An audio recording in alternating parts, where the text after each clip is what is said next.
That's what's going on. I'm a little bit late here. Robbie kind of kicked off faster than I was expecting, still trying to coordinate casters. Oh, you guys are in here. I didn't hear you join. Hello. You guys say something? Sorry about the delay. Yeah. No, you're good. I was just turning the stream on too. 10 seconds remaining. Okay, so this is Alan. Hello. Hello, Alan. 5 seconds remaining. I am not in the game, so I will have to run. I will share it with you in just 1 second while I get stuff sorted out. I'm trying to make sure like the audio is all good. Cool. So I can actually toss the stream over to the draft so you don't have to look at my face while I figure out audio stuff. Yeah, I'll share that feed with you right now actually. Nope, that's my face. 10 seconds remaining. Alright, should be able to see the game now. 5 seconds remaining. Hopefully. It works for me. Yeah. Awesome. Alan, Okay. do you see it? Team pick. Alright. Alright, I think I gotta turn you up just a bit. So this is Radiant the team pick. finals. This is the official finals. Okay, cool. Yeah, I'm gonna call that good for the audio now, and it's probably not. But yeah, this is the official finals. So the way that NACE has worked and the way that NACE is continuing to work is they've always run an 8-team playoff. And what that means is they've kind of experimented with how they've done groups in the past. If you guys played for Georgia Tech in the past, you'll remember that there was a Swiss one year, and then they did big groups where you didn't play everyone, and then they did small groups where you played everyone.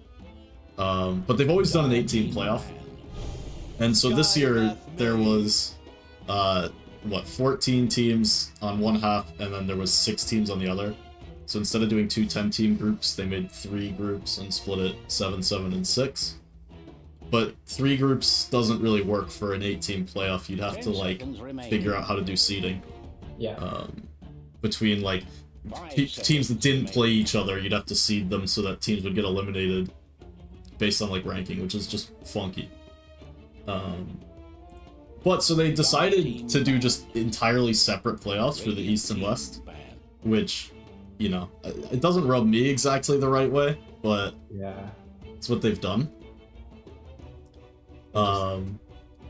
So yeah, I mean, that's that. So this is the official finals. I'm gonna work with the winners of each of tonight's series to try and get a game, hopefully like Saturday or something. That's my hope, but we'll see when people are available. Like the NBA almost.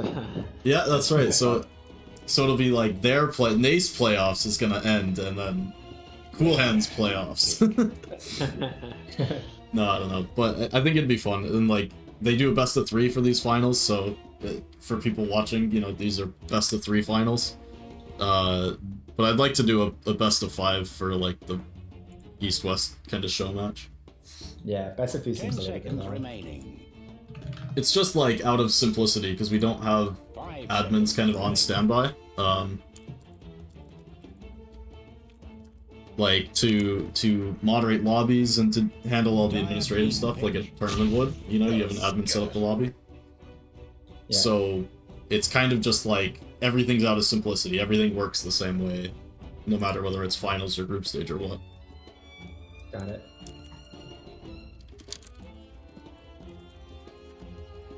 Ten seconds remaining.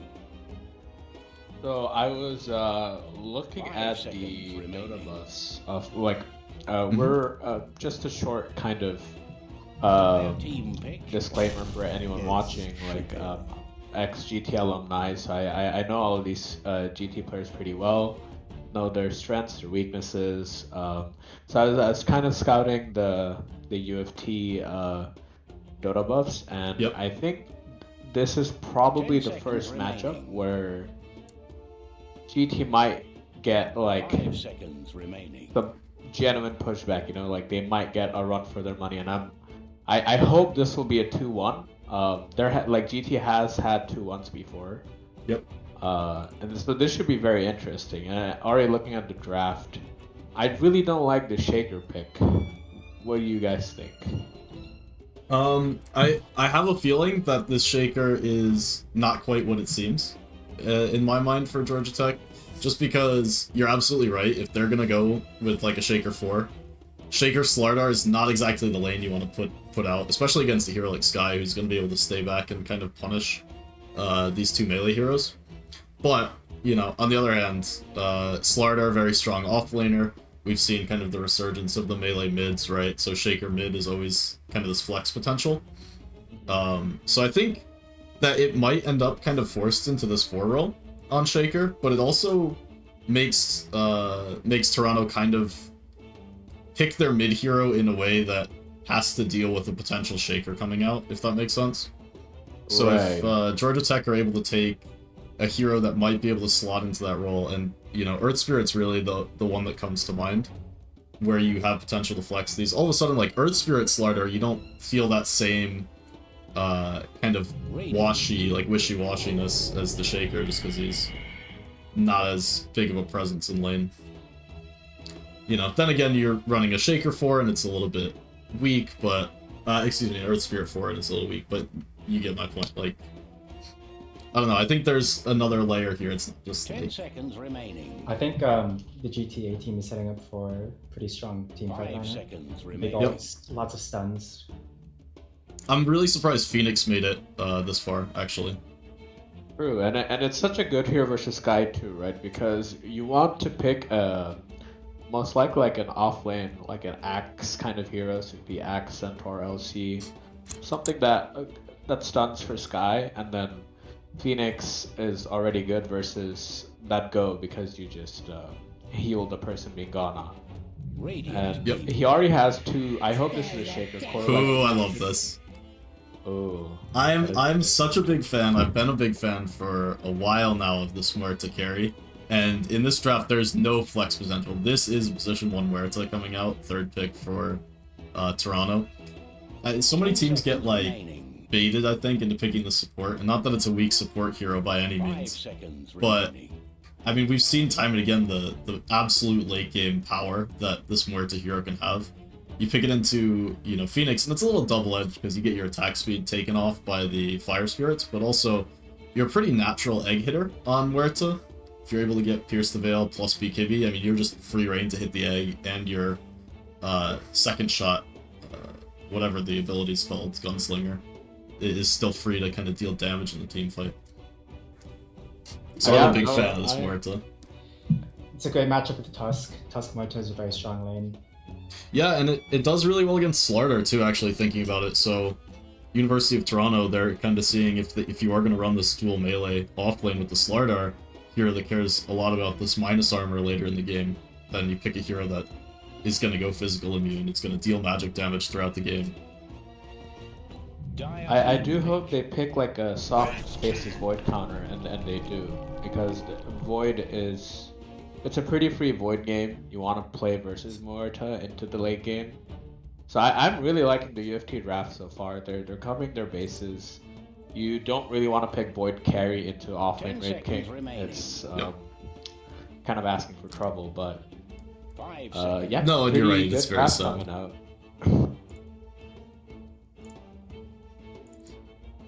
No, I think both of these teams. So, like your point before, with how Georgia Tech, this could be the team that they struggle against in the Toronto. I'd have to look. I think they're actually putting out their 5 Immortal lineup this time. University of Toronto is a little bit of a funny team in this league, just because they do have about 8 players that play regularly. So it keeps me on my toes trying to look for the lineup. But yeah. Yes. Holy moly, I actually don't remember. I don't think I remember his rank. But the rest of their team is certainly immortal. 10 seconds remaining. You guys think about the Oracle pick? I mean, 5 seconds remaining. It pretty Sorry, much you got really confirms- quiet. I think he was asking about the Oracle pick. I think it pretty much confirms the Earthshaker's position in the game. Go mid. Yeah, I mean, I'm kind of interested by this Oracle. I'm not sure if people are actually picking it after the most recent, like, minor changes. It's not a hero that I see too often in pubs, but I haven't been pubbing very much recently, so maybe you guys have some insight there. I think he's just good against single target burst, which is seems to be kind of the name of the game on UFT, because they have a lot of single target stuns, single target spells, a lot of burst damage. Yeah, I think that's very Oracle fair. can kind of counteract that. It's in the back, try not to get caught. 10 seconds remaining. They fall under the issue I have with GT's lineup right now is it's quite defensive. Like I don't see either Phoenix or Oracle unless they really do well in lane somehow to use the gate, the classic team spirit move where you use the gate with the blood grenade on your 4 or your 5, Right. and you kill the other side lane that's struggling a bit. And I can't really see either Phoenix or Oracle doing that, and then I can see both Sky and Tusk doing that on UFT. Yeah, and kind of with that, these Georgia Tech heroes, they're not really power rune contesters either. Oracle's never going to leave the top side, and Phoenix like can get over for the rune, but especially against Sky and Tusk, if they come over to contest rune, you just die. So it's going to be very hard for Georgia Tech to have map presence in the first 8 to 10 minutes. 5 seconds. And then also they're going to pick a safe lane now, and there's not too many ranged carries that come to mind, and you might end up with a 3 melee core against Wraith King Huerta, both of whom are going to be pretty good at kiting and kind of dragging out these fights as well. If need be. So it's... Yeah, Georgia Tech are really going to need to kind of play these fights very well. Like, they definitely have the team fight. Still decent. Damage mitigation versus Marta, but yeah, like if you get caught out with the random silence or the fear, it can kind of help. I actually don't like Ursa, especially when it's picked into Tusk. I know it's a Tusk 5, but I think the Snowball cannot be understated, the save, as well as the Ice Shards. These are saves and spells that don't actually care about your status resistance, because they're just like part of the environment. I'm a little bit afraid that he's going to get kited this game. I think it's kind of the same as what I was saying, where University of Toronto, you think of Muerta as like a high burst damage hero with the supports, but Ursa doesn't really want to be jumping on Wraith King, has a hard time jumping on Muerta. Void Spirit, another hero that we don't see too much, but innate escape and gonna be able to play around these melee cores. So Georgia Tech, they're gonna have like one round of blinks, right? And if Toronto can disengage from that first round in the fight, they're gonna be pretty free to just take down heroes one by one, I think. It's a great Void Spirit Ags game. You have like 2 supports you want to silence. So I think UFT draft is slightly better, but then GT has that element of the team fight Alan touched upon a bit, where if the game goes very late, I think their team fight is better. 10 seconds this mid-game timing from UFT, it might be too strong. So we'll find out. Yeah, I do think you're right. I think a lot of the Georgia Tech kind of tempo is going to come out of the Slardar hero, who can certainly do well in lane against Muerta. So I think getting off to a good start in the top lane is going to be kind of essential to the Georgia Tech kind of idea that they're going for here, because it's going to be the only hero that takes over the map until Shaker's got, a couple items online with the blink. Or if he goes the Ags rush and, Ags plus something. I think this. So what do you think? Yeah, go ahead. Go ahead. I was gonna say, I think this game's kind of on UFT to win it. I think it's gonna be a lot based on their first 2 or 3 rotations. Seems like UFT want the initiative and GT want to play on the defensive and react. And I think it just comes down to execution of whether UFT can get those initiations and take over the map, as you said, before GT gets too big. Yeah. So what do we think? Whose draft is favored? I would prefer UFT personally. Same here, yeah. I would slightly edge UFT's draft, maybe like a 60-40. I think I'm right in that kind of window as well. Definitely not unplayable for Georgia Tech, but yeah, I think I like their draft just a little bit better. It was time to prepare for battle. Anyway. Good luck. Have fun. Just have to fix my settings a little bit. Mm-hmm. But there we go. Now we're set up. Now we're rolling. Got the new winter map, you know, courtesy of Dota Plus. Very festive. Realized I forgot to change that off. I've not actually seen this one yet. How does the damage look like on the FPS on this map? Oh, it's not bad actually. A little bit of like particles from the snow, but otherwise it's pretty clean. Look at this. They went through the gate on Toronto. It's a hard. I was so angle to focused on hit. the snow. They went through the gate to get this wraparound. I'm gonna force him to skill dive or die. Yeah. 30 seconds to battle. I mean, now they're getting pinched a little bit. Jim Abraham's got the catch. And it's just gonna be a dead Tusk. Level 1 shard, Yeah. so To fall. no playing around there.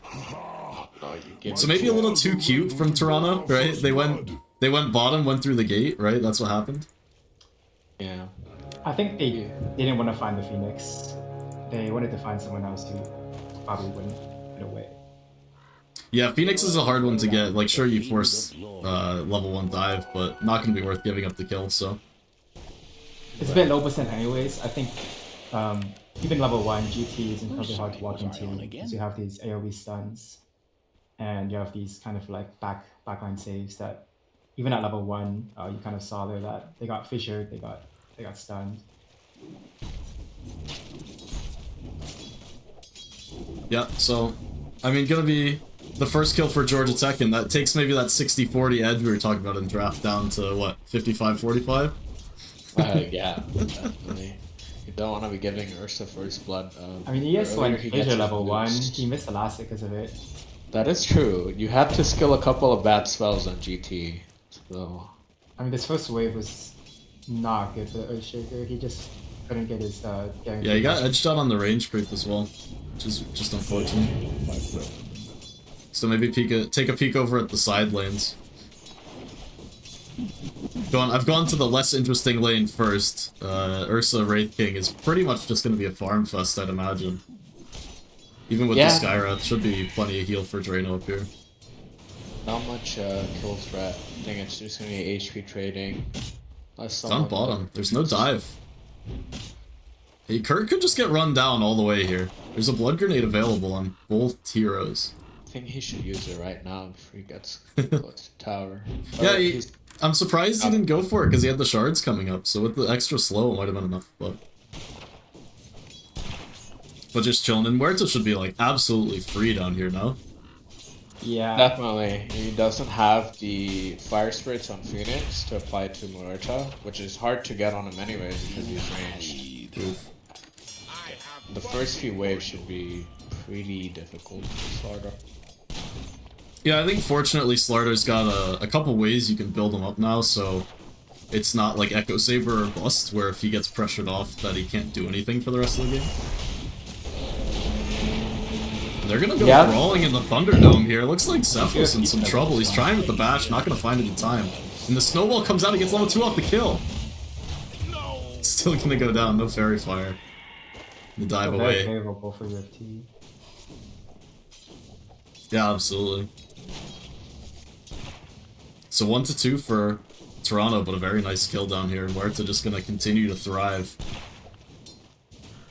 See, he's got the Falcon Blade queued up as well. I like this build when you're against a, you know, stronger hero that wants to kind of abuse you in lane. Yeah. I think it's pretty standard on Volta. Solid item. See, a lot of people skip it and just go the Maelstrom if you can get away with it. And I'm definitely one of those, like, greedy players that wants to do that, but I think it's more correct to go the Falcon Blade. It's definitely very greedy to skip it, but it's kind of of the trouble, Legion King. He's just getting swiped down. There's no stun. Oh, he made it. Gets out on what, 20-something HP there? Yeah, that was close. I guess that was the Lotus trade.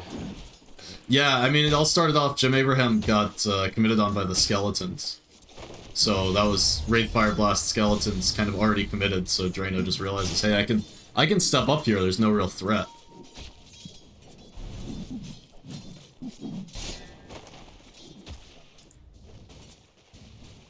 So just checking in on the mid side.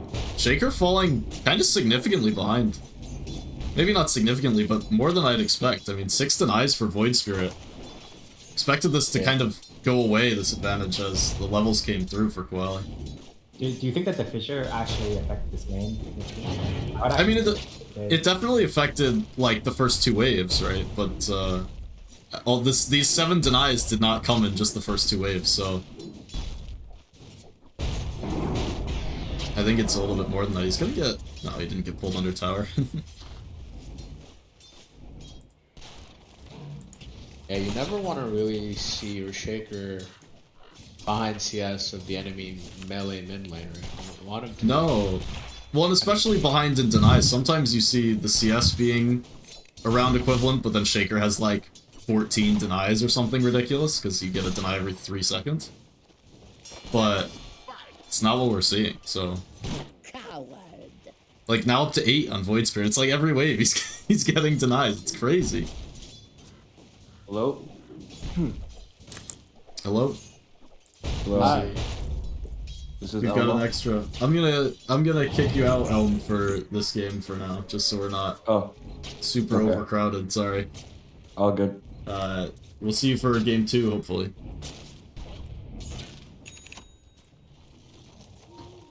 I feel bad, but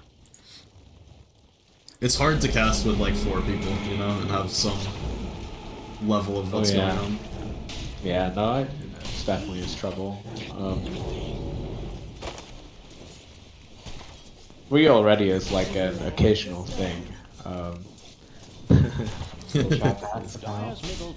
I mean, it can definitely be done. It's a little bit more couch casty, but part of the problem is I've been doing all these games solo for like the entire season, so I'm used to like just interjecting random analysis. So it's hard for me to get out of that mode, even when I've got people on, just because it's not so frequent. Yeah, you keep having to fill like a dead air. Yeah, absolutely. So 50-50 for Rune. Toronto's gonna get it. They didn't actually rotate either of the supports. Like, Phoenix did come over.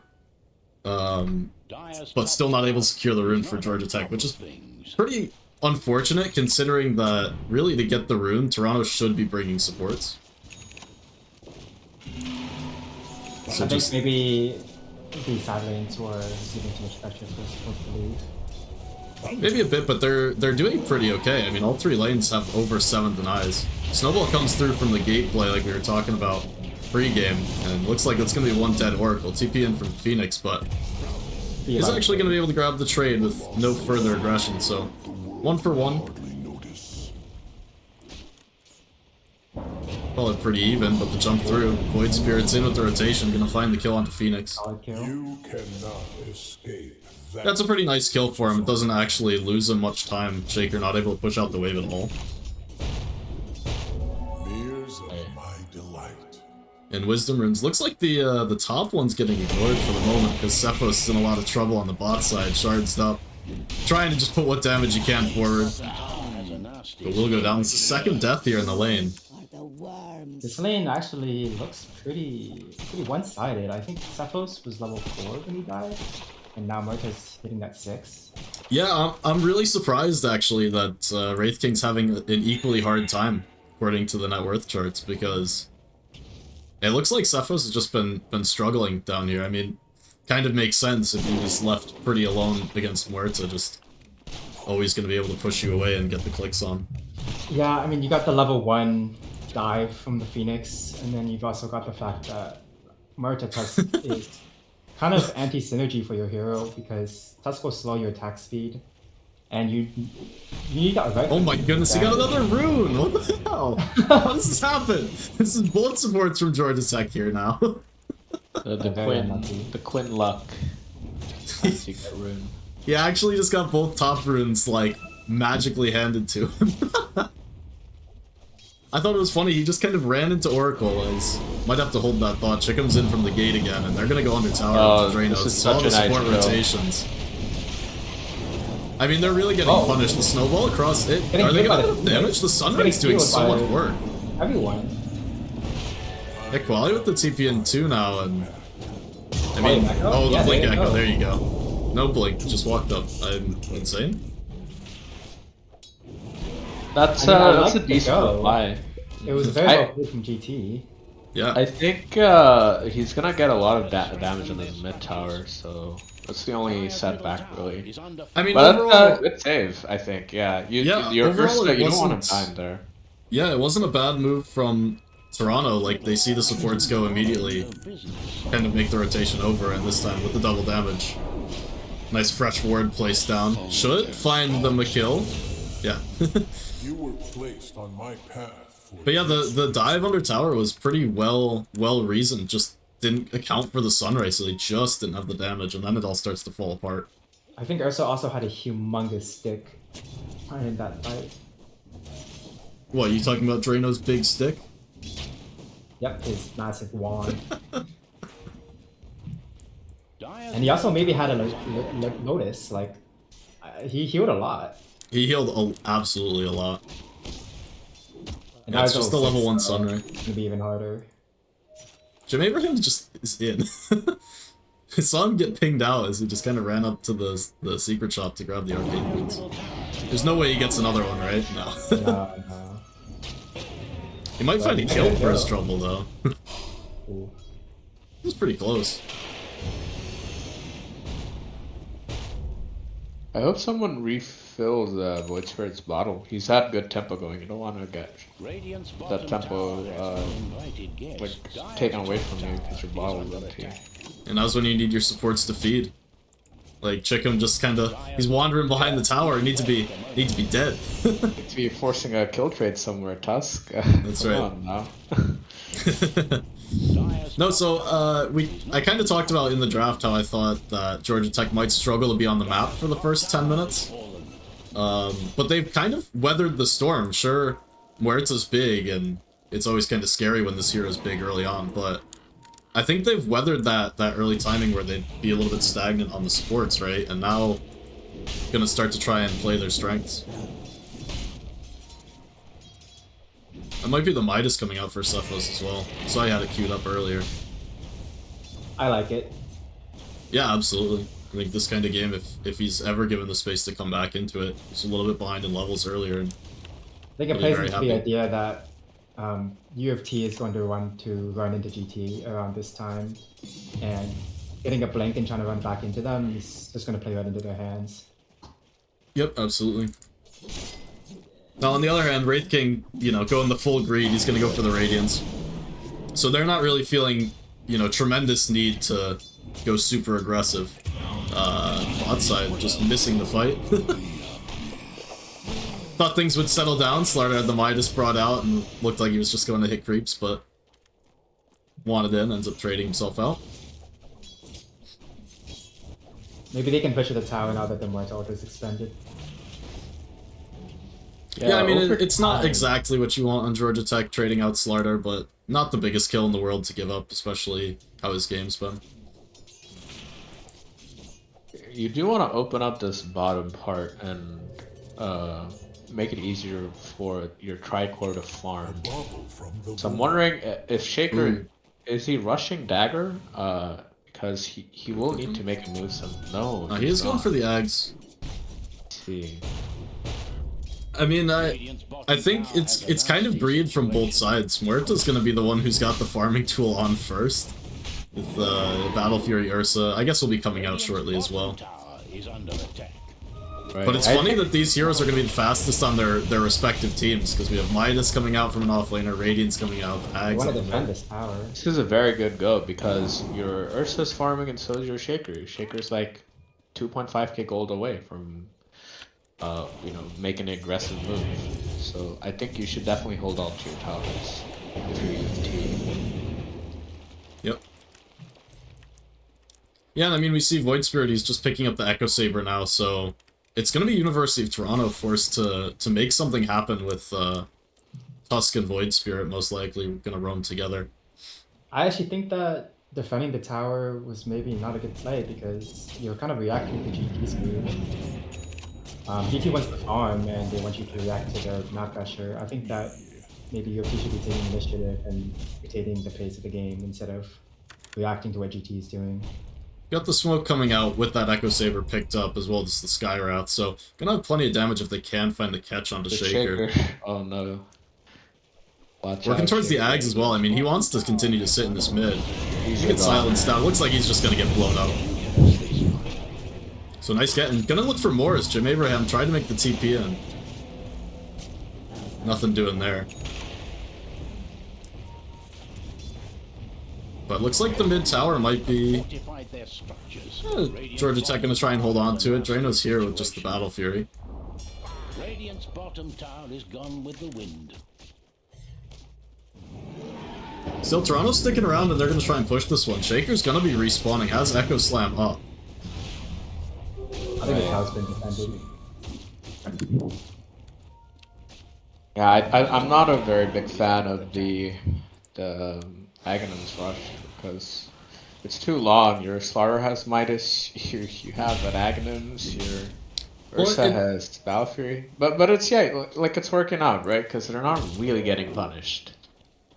I think, well, I kind of agree with you because he's gonna go Blink next. Like, he's absolutely gonna go Ags and then he's gonna go back for the Blink. So to me, it just feels a little bit backwards. It's the catch on the bot lane, not the Cephos, where to make the rotation for this one as well. Not your standard gank squad coming out, but gonna be a successful one. Said Void Spirit was gonna run around with the supports, but he just finds Moritz and teams up.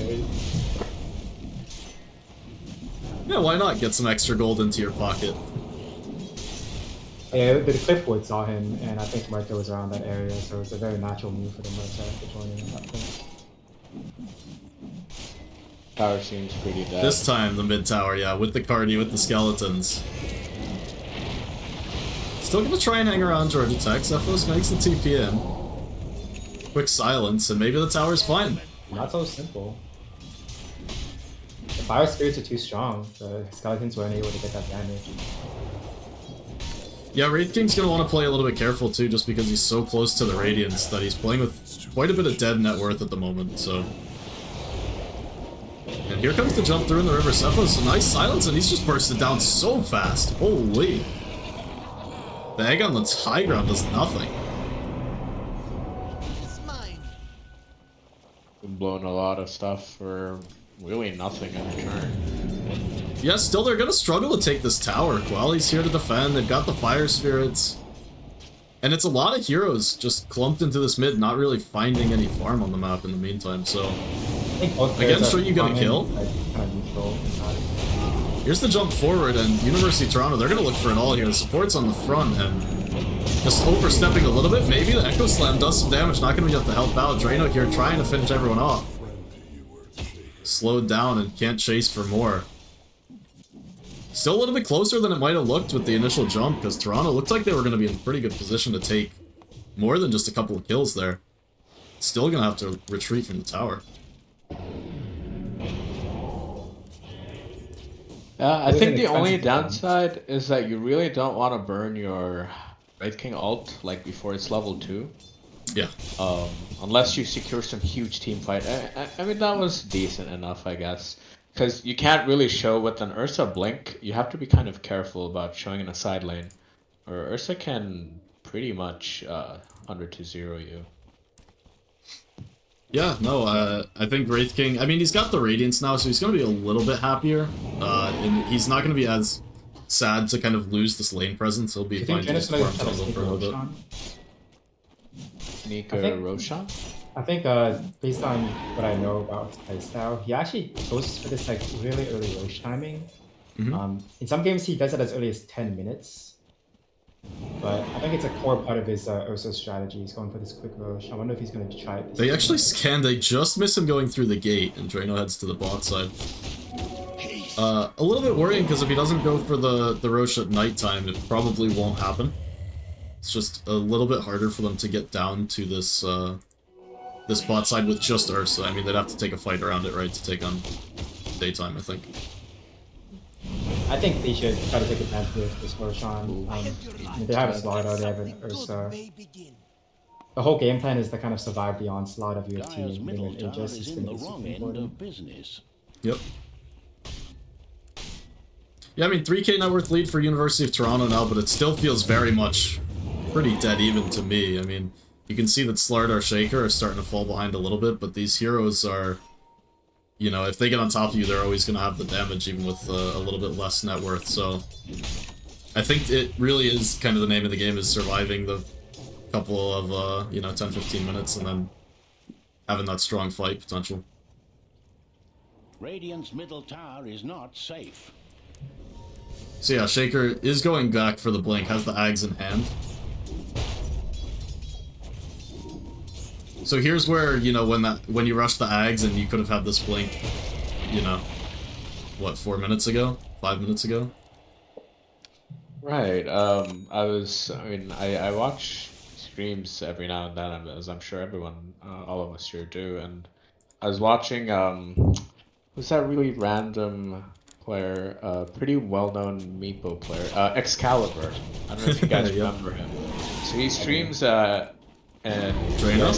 Hold that thought. Carries are going toe-to-toe in the Thunderdome. Looks like it's not going to be able to get the TP out, actually. The Fidget from long range and now in a lot of trouble. Where it's a team's trying to TP, trying to help him out. The egg dropped over the top, going to make sure he goes down to the Fury swipes. Snowball going to connect onto Drano. Actually going to dodge out the Supernova explosion, but not going to matter. He goes down as well. How did they see that Muerta there on that ward? I mean, it looked like, this ward might actually not have spotted him out. It looked like Ursa kind of just was running over there and was looking for farm. Because he didn't blink onto him, he just walked up and Earthshocked. Right, that's... I think it might have just been some unfortunate, like, you know, he was farming a camp and that Ursa wanted to farm. Just, Ursa had the team with him. It's always funny to watch fights start off like that, because it really was just both carries, like, isolated from their team a little bit. Like, Shaker just able to get range for Fissure. What the heck? Kurt? Somebody Venmo his game? Oh no, he's jumped away too. They're looking for the Echo Slam. Does a lot of damage on the front side. Ricard gonna be popped straight away. But now Shaker silence on the back. He's taking damage. He's gonna go down. Ursa doesn't have ult. For Georgia Tech. They're starting to fall. Fury Swipe stacking up onto Wraith King. But he is gonna be able to run away. Blink away. Gonna dodge out the Snowball, so it looks like Chico might be actually just fine as it's full retreat from Georgia Tech, just trying to get out with what they can. Zephos jump forward. The Void Spirit. He doesn't want to commit onto the tower. A little bit scared of potential reaction play. What just happened? How was Aegis denied? I mean, he was A-clicking the ground to hit Roach. I guess. Oh my goodness. I mean, kind of thankfully they don't lose the entire team, Georgia Tech, because they're a little bit, you know, low from taking the Roche, and then the jump comes through. I mean, it was just like a messy fight all around. It looked like there was a couple swings where, you know, either team could have come out ahead in that fight. It ends up being that they just lose Shaker and all is well. But, holy, that's not how you want to start off the day. Take your first Roshan 20 minutes in and not going to see the payoff there. Well, at least it wasn't like the fourth Roshan, you know. This Roshan is usually the least impactful. Yeah, I think more impactful than the actual losing of the Aegis in this game is going to be the mental side, right? Yeah. Just I mean, it's all you can do is laugh it off and it's fine, but you're gonna be kicking yourself a little bit if you're Kurt. Each team gonna take their Tormentors now, and no one's gonna die to those, right? Well, it's safe this time around. Tormentor 2, Skywrath could absolutely die, by the way. What is the Skywrath chart? It's a weird one. It's it's the Skyon thing. You get the in armor, yeah. So armor's pretty decent, I guess, but no, it's pretty not. I mean, you'll take it for free, but it's like pretty underwhelming. Oh, it's a crush. The blink forward, gonna take down Sky in just 3 hits. Still, see if they can look for more. Checkup actually wants in. He blinks in onto Quali. Well, he actually just kind of jumping in place now. Holy moly's in. A little bit of a disjointed initiation here, but Wraith King, he's got the reincarn to play with, so even though he's on the front, gonna be just fine to kind of continue to keep the backline spread out. Supernova off to the side, not gonna connect. And Drano with the BKB forced to enrage as well. Now he's gonna have to run away. Is just not able to accomplish anything during that duration. That might be next. Void Spirit actually gets forced forward. The Yule's gonna hold him in place. Meanwhile, up on the top side, Chicken, he's looking for more catches, and it's gonna be Jim Abraham to go down. So it looks like things will settle down from there. So 2-for-1 trade for University of Toronto. Gonna look for the top tier 2 as well, which they should have.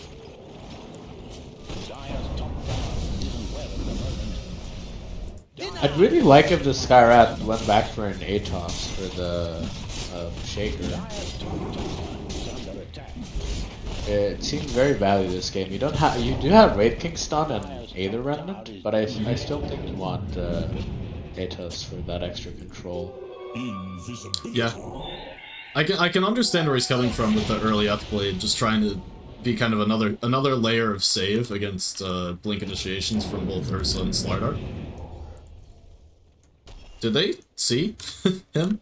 I don't think they saw Shaker. He just got lucky to not pop out right on top of him. Yeah, maybe there was a glimpse on that sentry over there. Yeah, up here. Mm-hmm. Maybe. But that's still pretty ballsy, just going in. just a little bit of scouting. It's just a funny little, like, he could have just been in trouble. It's alright, everything's fine. Phoenix doing Phoenix things. Playing safely. Yeah, Drano's hanging around, see if anyone's gonna show on this wave. Wraith King not the target he's looking for. Luckily so, because the rest of the team hanging Void's around. spotting them out. They're all on vision right now.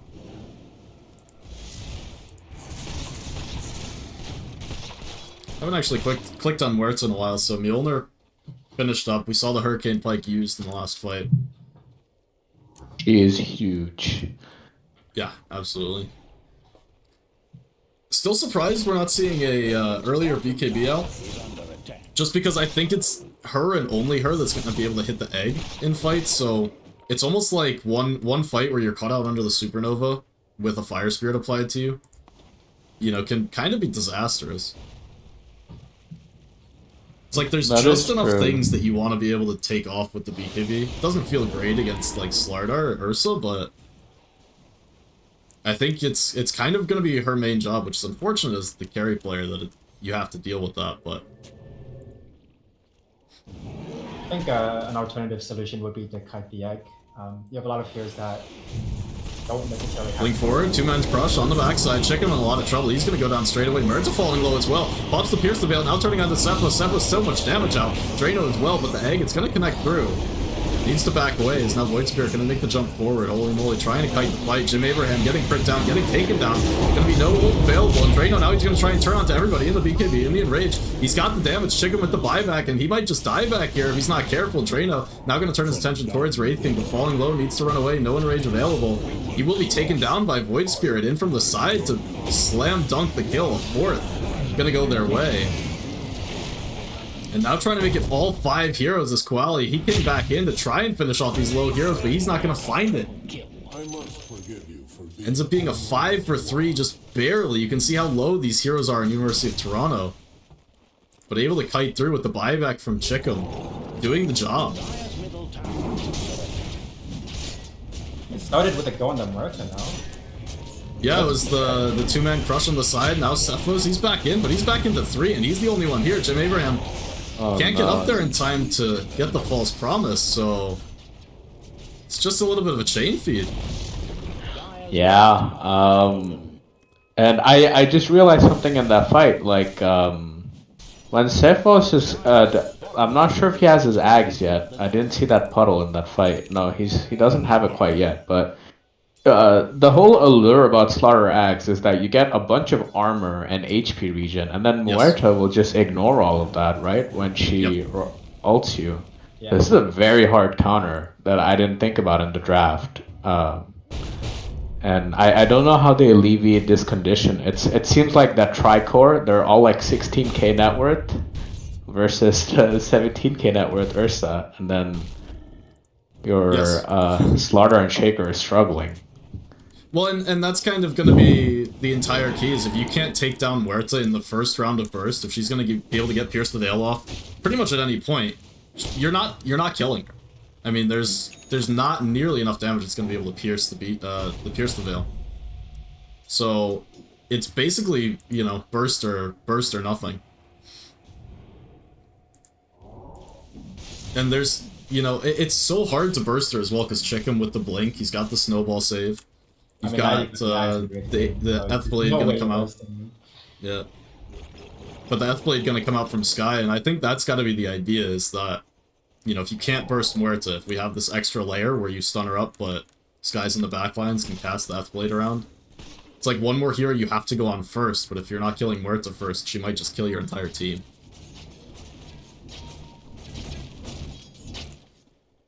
So gonna be scary times for Georgia Tech. Now 10k in the hole.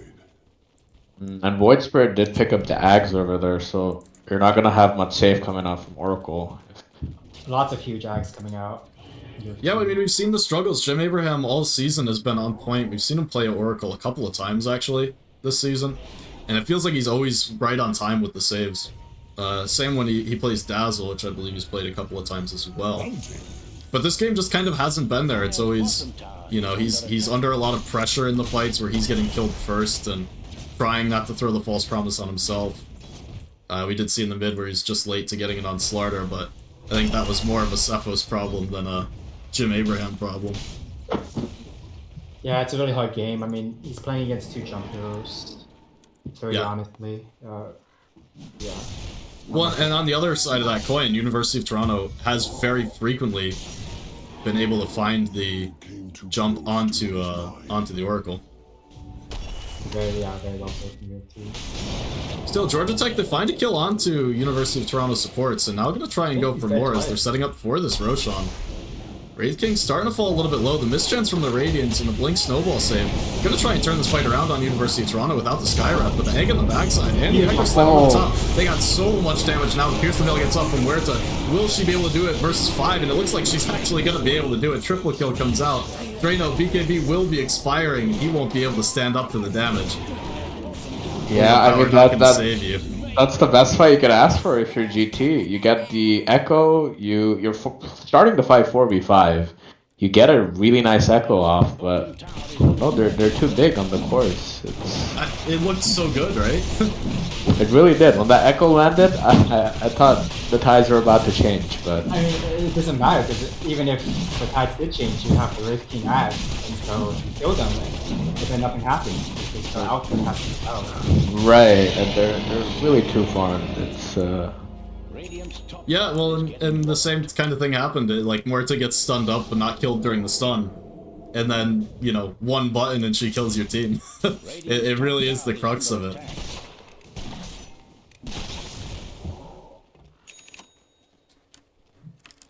And, you know, it's just going to get worse from here as well. Georgia Tech do not naturally build into any extra magic damage, so there's not going to be any real preventing this Pierce the Veil.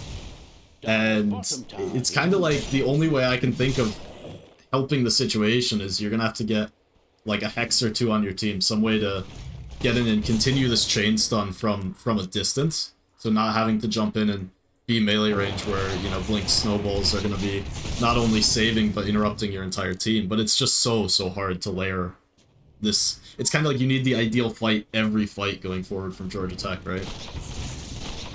Definitely. And now Aegis in hand, I mean, there's no taking this one, so...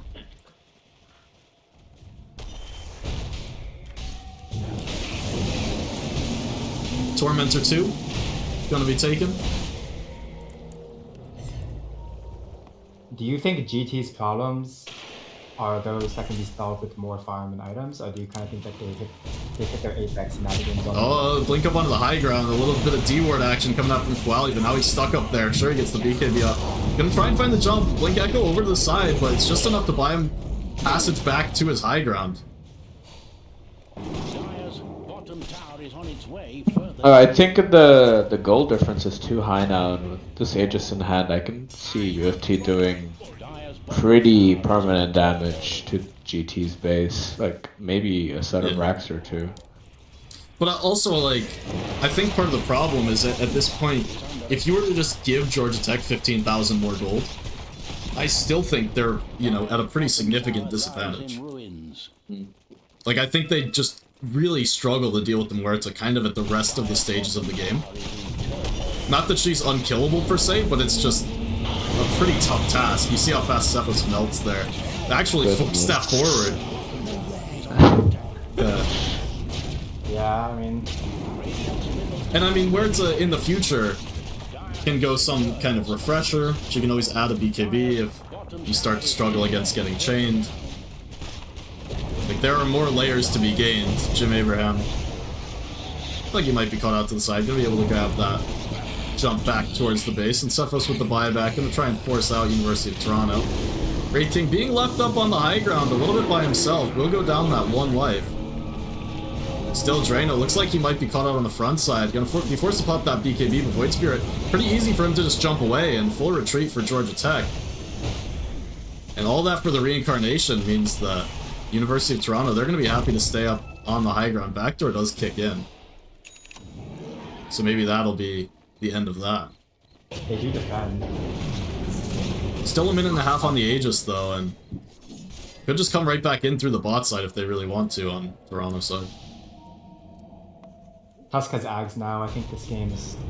Cephos, yeah, he's gonna blink forward for the wave. Well, A really little bit good of the fake fake back, trying to catch him out. Pierce the Veil caught off early, so gonna be no catching on to Muerta. Quality's trying with the Echo Slam, still not enough magic damage to push him through. Kicked back, and now Quality's gonna try and escape, try and run off to the side. Just gonna find more heroes up in the triangle, and he will go down. Another jump forward from Void Spear, the Harpoon as well. Gonna try and find Jim Abraham. False Promise dropped on himself, but only gonna delay the inevitable as he will too go down. Gonna make it 3 kills for University of Toronto as they execute the fake back to perfection there.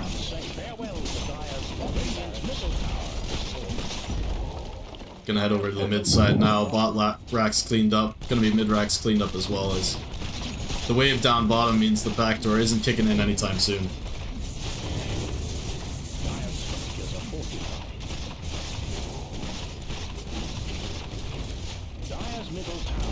I think this game is pretty much doomed for GT coming back. Say goodbye to Dyer's middle barracks. It was kind of a clinic. I feel like at no point did you have the upper hand. I don't want to keep harping on the same point, but I really need this like Arcane's agonists. It's like 5,000. Mega's gonna be collected, trying to fight out that Aegis timing, but instead Drano just taking a lot of damage. And Toronto will be able to force out, back off. Yeah, John, to your point, I think that the Axe first and Ushika is fine if Slaughter goes Blink first. I think that the combination of both the Midas and the Axe kind of stunted GT counterplay. See the blinks forward and just popped out, and Oh! where it just goes down. Looks like the Fury Swipe stacks were still lingering from when he was up on the high ground. Tusk actually kicks Quali forward, so towards the Sunray, towards the heals, and towards life, as Chickham instead gonna be headed to the grave. So Georgia Tech, I mean, is it signs of life or is it just a death rattle? Can they Are they defend? gonna be able to make something off of this? I'm not sure about that. Signs of life for next game. But jokes aside, yeah, I mean they have good execution. I know the players well. They're underperforming a little bit today, it seems. And yeah, Alan, definitely that point. And the reason why I'm kind of flaming the Earthshaker Ags a bit more is because like that Slaughter build is pretty solid. It's like the progression works out very nicely. Whereas if you're Shaker, like how Cool Hands touched upon before, you have to go back for the blink anyways. So why not just buy the cheaper item and have instant impact, right? Right. And you can probably get it faster too, because you're mid. Right. I mean, I've seen Shakers just Asters up to like Ancient Stack, and then you just Echo Slam the Ancient Stack, and you have a blink at minute 11 or something crazy. Yeah.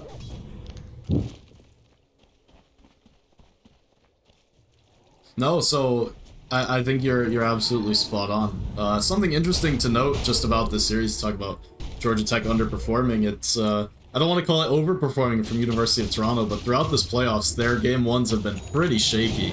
I don't know if that's kind of by design or if they just haven't been exactly coming ready to play, but they've lost to some teams that you know, didn't really have too much of a chance in games 2 and 3. So they're gonna find an Aeon disc off to the side. But teams that kind of Toronto have rolled in games 2 and 3 just seem to be strong against them game 1 in both first and second round of this playoff. So, you know, maybe an omen for Georgia Tech, but something they're definitely gonna have to overcome. I wonder how much of that... Okay, go ahead, Joel. No, go ahead. Go ahead. I was gonna say, I wonder how much of that is preparation and preparing, by coming in with a predetermined strategy. Yeah, I think you know, Toronto can look at some of the rosters they were playing up to before Georgia Tech, and it's not quite that same caliber of team. Obviously, no offense to anyone playing, but Georgia Tech and University of Toronto here in the East definitely the two strongest teams by rank. So.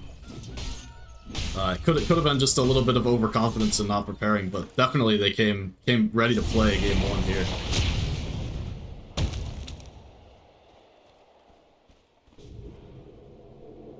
Yeah, I mean, I think all three of us were kind of on the same page about the draft not being that good for GT.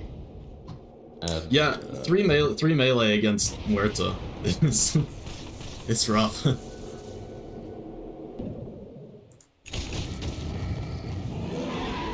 Sorry, I don't know if you had more. I totally kind of cut in. No. Drano this time farming and gonna be caught out. BKB's ready, but with the TP cancelled, it's gonna be pretty much running into the grave. Maybe they're gonna back off. Actually, Toronto doesn't want to overcommit up towards the triangle.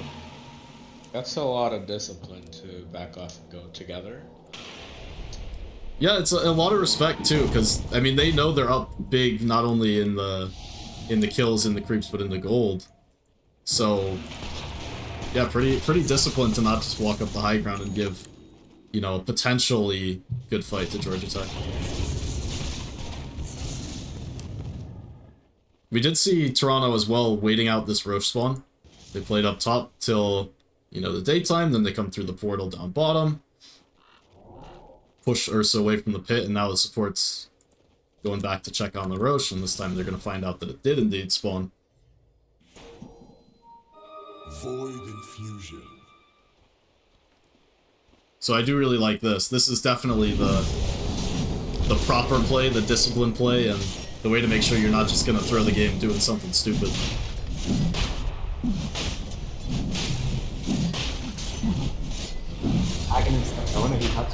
Now, they are doing a little bit of stupid by being kind of super split for that wisdom room, but yeah, Hagenens. Ags Muerta. Is that the Soul Splitter? Yeah, it's the one that I don't really know what it does. Yeah, I don't think I've ever come across anyone who knows what the hell that. I know in theory what it does, but how you're supposed to use it, no idea. Me neither. I guess we'll find out this game. It looks like a stun with extra steps, except that you can cast spells. Pretty much, but also they're stunned, but they only take 35% damage. Damage reduction, or? No. Yeah. See, they take 65%. Thank you. Which, I mean, I guess if you're Marta, it doesn't really matter. I mean, you just kill them anyway. Yeah. Check him, blink forward. I can find the kick. He was looking for it. Kick for sure, yeah. I gotta zoom the camera all the way out because he's gonna look. What's the XD? Gotta keep the camera real zoomed out when there's a tusk around your base. This time looking for it, and this time he's gonna find it, pulled all the way down to the low ground shaker. Gonna go down straight away. Jim Abraham as well. The buyback's gonna come out from both of them. But resources expended early on in the fight and doesn't really cost that much. Tusk's gonna be ready with the kick again, so.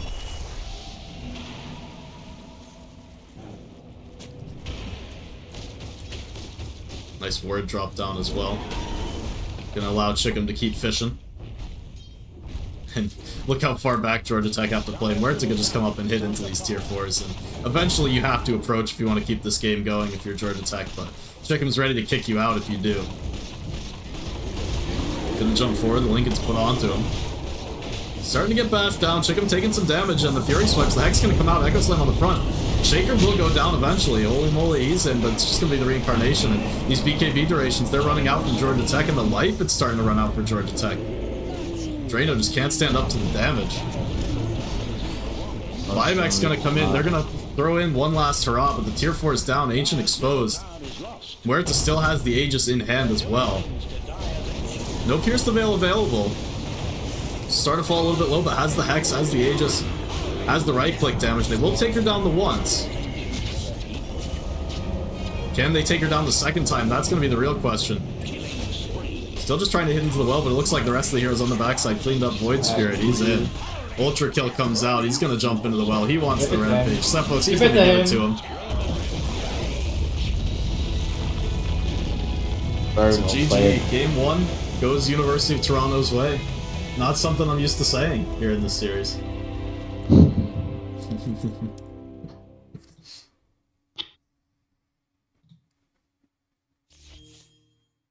I don't know, we kind of set our piece towards the end of that game as, you know, really could just see it coming from, you know, maybe more than a mile away.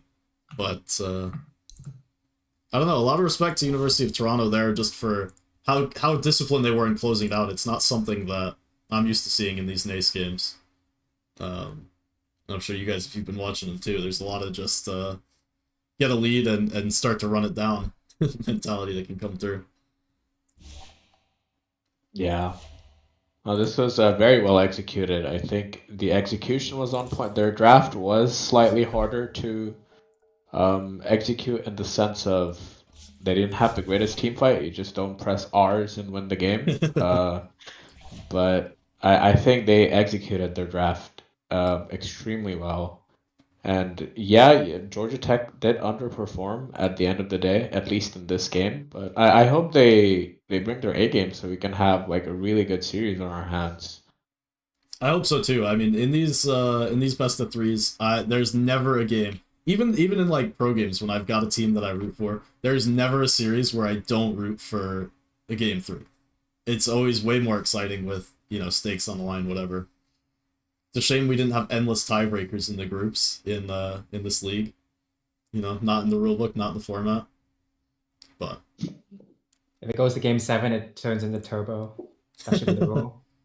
No, those are some of my favorite moments in the you know, miscellaneous Dota tournaments when they're like, oh, we have a 3-way tie. So we're gonna do 3 best of 1s, and if you tie again, we're just gonna go again. End up with like that triangle where they play into like the next day. I think they should do sudden death. You keep playing turbo. Best of 1 turbo. Winner takes all. Yeah, that's right. There was that one tournament where they played a solo mid. Did you guys see that? It was like interesting. It was like 2 years ago, maybe now. As a it was probably longer, knowing how, you know, my time sense goes. But there was like a last line of the tiebreaker, so it's like, all right, well, the tiebreaker, we're not going to play a playoff game. We're going to do like head-to-head matchup and then game differential and then like whatever, like your strength of schedule and all this. And the last one was like as a meme, they put in like 1v1 mid, and then 2 teams ended up tied with all of the categories. That's crazy. I'd have to look at it. It was like tier 1 pro Dota. It was insane. Most hype 1v1 I've seen.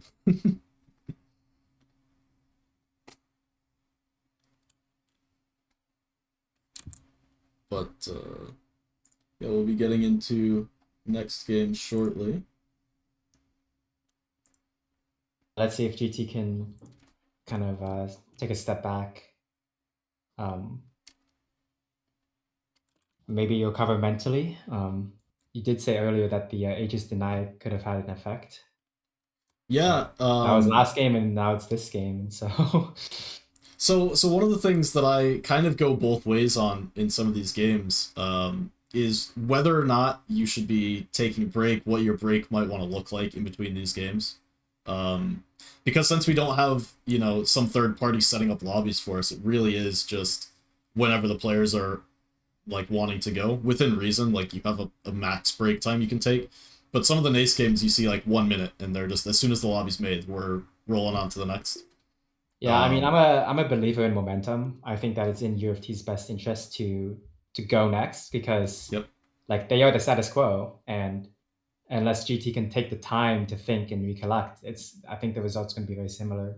Right. Well, so that's why I'm kind of surprised here because I see the entire Georgia Tech team in the lobby and ready, and University of Toronto are the ones who are, you know, dragging their feet a little bit. And Yeah, making I sure mean, they like get the that last break like in. 10 minutes of the game was kind of uneventful. Maybe they just took that time to kind of talk over it. Maybe they're ready to go.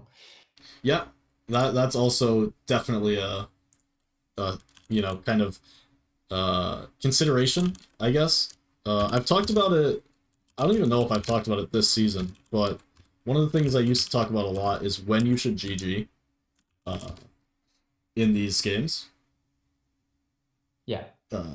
Like when is it too early to GG? Because they knew they were gonna lose, I'm sure. Like obviously you're holding out to some hope that you can come back, that opponent makes a mistake, that whatever. But they knew kind of what was coming. You could see the writing on the wall. But there's a lot to be said of playing better quality Dota for the last bit if you think that you haven't been playing well, so that you kind of start to build up a little momentum. Like, we're doing the right things. We have time to talk about it. We can reset and relax. And there's no need to, like, get this game over with. And then, you know, vice versa from that. If you're getting, like, stomped really hard, you're down, like, 40k, but opponent team isn't coming high ground, like, they're waiting it out. You know, there's some thought to, like, okay, maybe you don't want to hold out till the bitter end because playing this game for another 15 minutes is just going to make you, like, worse off mentally for game 2. So Right. it's just like an interesting mental, like, picture that I think is different for every team. So it's not like there's one answer like, oh, this is the time that you should call it quits, right? I think the players on GT are pretty level-headed. I know at least 2 or 3 of them are, because I know them personally. But I think that this time, the extra time will actually help them overall. I don't think they're the type to like tilt off the edge of the earth and kind of like fall apart. Yeah. I've high No, hopes for game 2. I think it's going to be much closer. I think that GTA is a very adaptable team. They can switch up their strategy. They have a wide breadth of skill.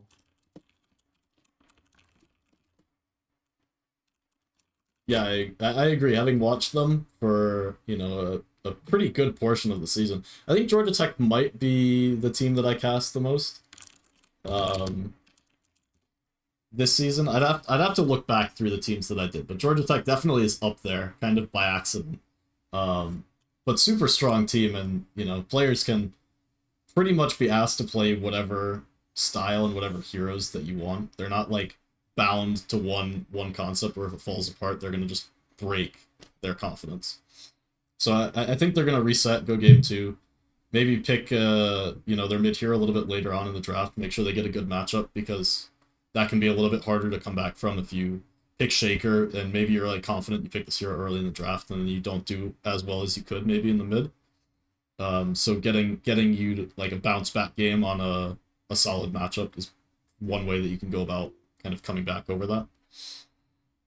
But we'll see what Georgia Tech does decide to do. I'll be interested to see if they ban out some of the key pieces that University of Toronto had. Tusk and Huerta, you know, see what those heroes kind of, if they get addressed in the draft, if they're going to be confident enough to play into it, like what the deal's going to be.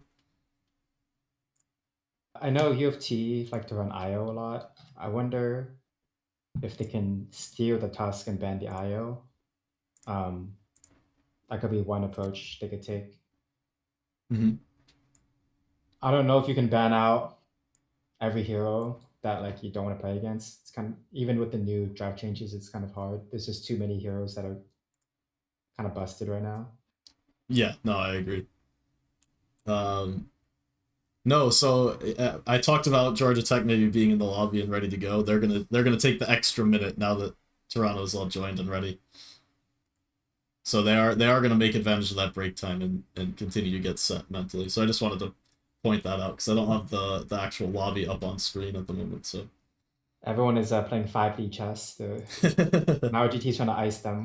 they baited me. It's always that teams get in the lobby and they're ready to go.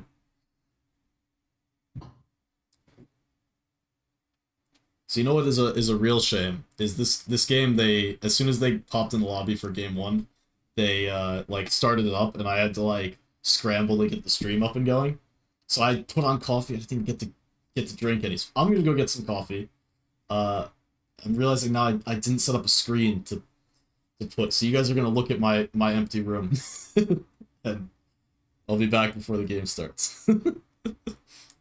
Enjoy your evening coffee. Evening coffee's the best, man. You stay I up till actually have no idea how you can drink coffee past like 4 p.m. Easy. Just don't sleep at night. Yep. Just don't sleep at night. Yeah, dude. If I have like a coffee at like 3 p.m., I'm staying up until like 3 a.m. There's like no doubt about it. I don't know. Are you that like sensitive to caffeine? Yeah, I think so. Think Which you is weird should. because I drink a lot of coffee now, but it's just like the time of day.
Oh, look at that! I am back before the game starts. It's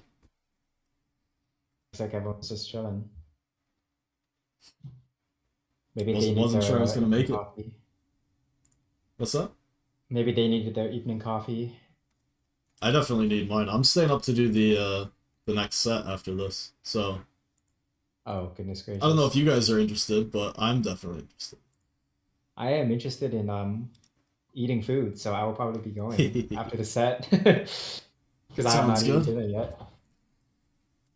Yeah, so I'm kind of disappointed, but I didn't expect too much from this one. I was hoping that I could have set up the West, so I could have set up. I was hoping that, you know, as a community, we could have set up the West Coast games starting after this one ended.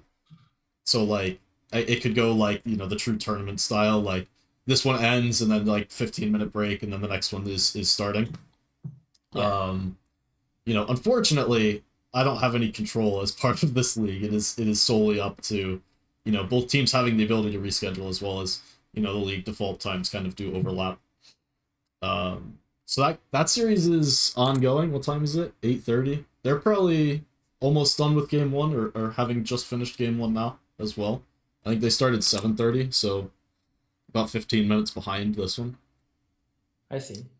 I'm intentionally not looking at the results on my side, and anyone watching, intentionally don't look at the results on your side as well, because as soon as this one ends, I'm going back to game 1 of that West Coast set from the ticket, and we'll be doing it off the replay, but, you know, continuously after this one ends, so I'll have a short break in the middle, and then straight into the West. Do you like spoil yourself when you like start the replay? Because like, Yeah, full disclosure, you can't open the replays without without spoiling I was a little gonna bit. say, It is pretty hard, actually. It's something that is not so hard for me nowadays.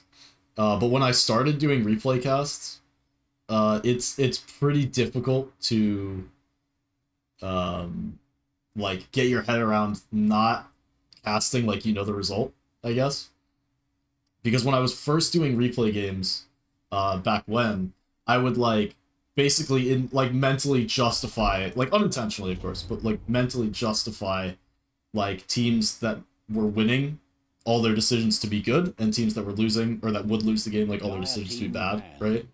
And it ended up having some like questionable takes where it's like some team makes some like misplay, and I'm like trying to spin it to be a good thing. It's like very obvious that I know who's gonna win, right? 10 yeah, seconds I see what you mean. Radiant I mean, now that I know that GT lost, I will say that a lot of these level 1 skill points, it might have had a bigger impact on the game 10 seconds than remaining. initially on the surface. Oh fuck! My mic probably sounded different. God damn it! I've been trying so hard not to do that. Sorry. What's up? I put my camera in a different spot on my desk. It's on a stand instead of on top of my monitor. But I faced the opposite direction from my microphone because there's no space. But I was watching back one of my broadcasts one day and realized that during the draft, when I stopped putting my camera on screen, I was like turning away from the mic because it was more comfortable to sit that way. But when you do that, you sound muffled. So I'm realizing now that I probably swiveled so that it sounded bad. It's fine. Honestly, I think you sound the same. Like, I don't think it's Good. that noticeable. Perfect. I won't complain if it sounds fine. Yeah, don't worry about it. Anyway, yeah, so and it's one of those things too, because I'll look back at like what I was thinking during the draft from the Georgia Tech and be like, yeah, of course, they picked 3 melees into Muerta, and I was already like, Muerta's strong against these heroes, and obviously that's gonna happen. But like, you know, it's not quite that deep. 10 seconds remaining. So look at this. Tusk fanned out straight away. Right. 5 seconds. Retire team. I do So like they're this. leaving Trent in the pool, and IO. So I think Yeah. Radiant team pick. I mean, it's kind of what you have to do. If you're gonna leave one hero that you don't want to be picked in, you have to leave a couple, so that if other team gets one, you get one. And it's fine. Yeah, fair enough. But Grimstroke first picked up for University of Toronto. Yeah. I mean, still a very strong support hero, don't get me wrong. It's not the hero that I necessarily am always like, yes, 10 first pick this seconds hero. remaining. Dire team But I don't see anything wrong with it at the same time. If that makes sense. I think it's like the definition of a solid first pick. Yeah, you don't slam this hero down and it's like, come on, we let that through. But at the same time, it's like, you're going to be very happy with this hero, kind of regardless of the game state for 10 Toronto. seconds Right. remaining. Like a strong dispel. Oh, and who set up this Iron's lobby? done. Kurt, you 5 fucked it up. seconds remaining. Where's the University of Toronto winning game 1 little filled-in rectangle? Come on.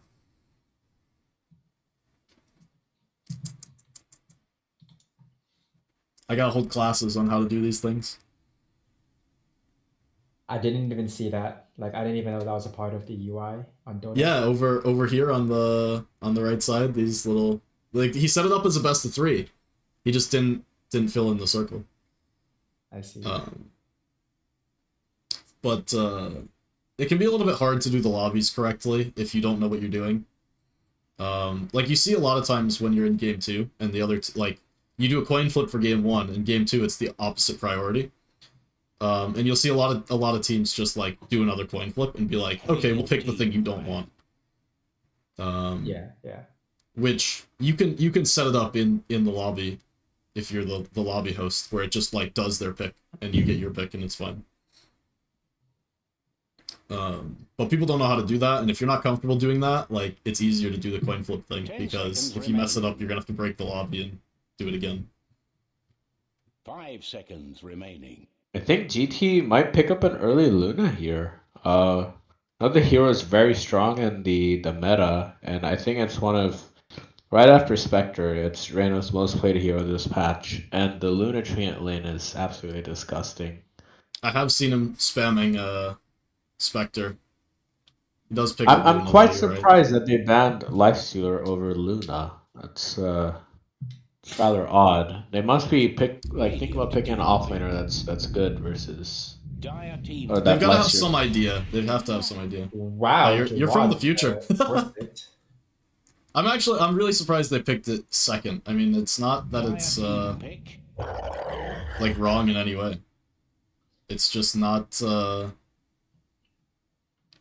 I figured would be on their radar. A lot more natural, generally, to pick like in the 3-4 slot because you feel like you're more protected.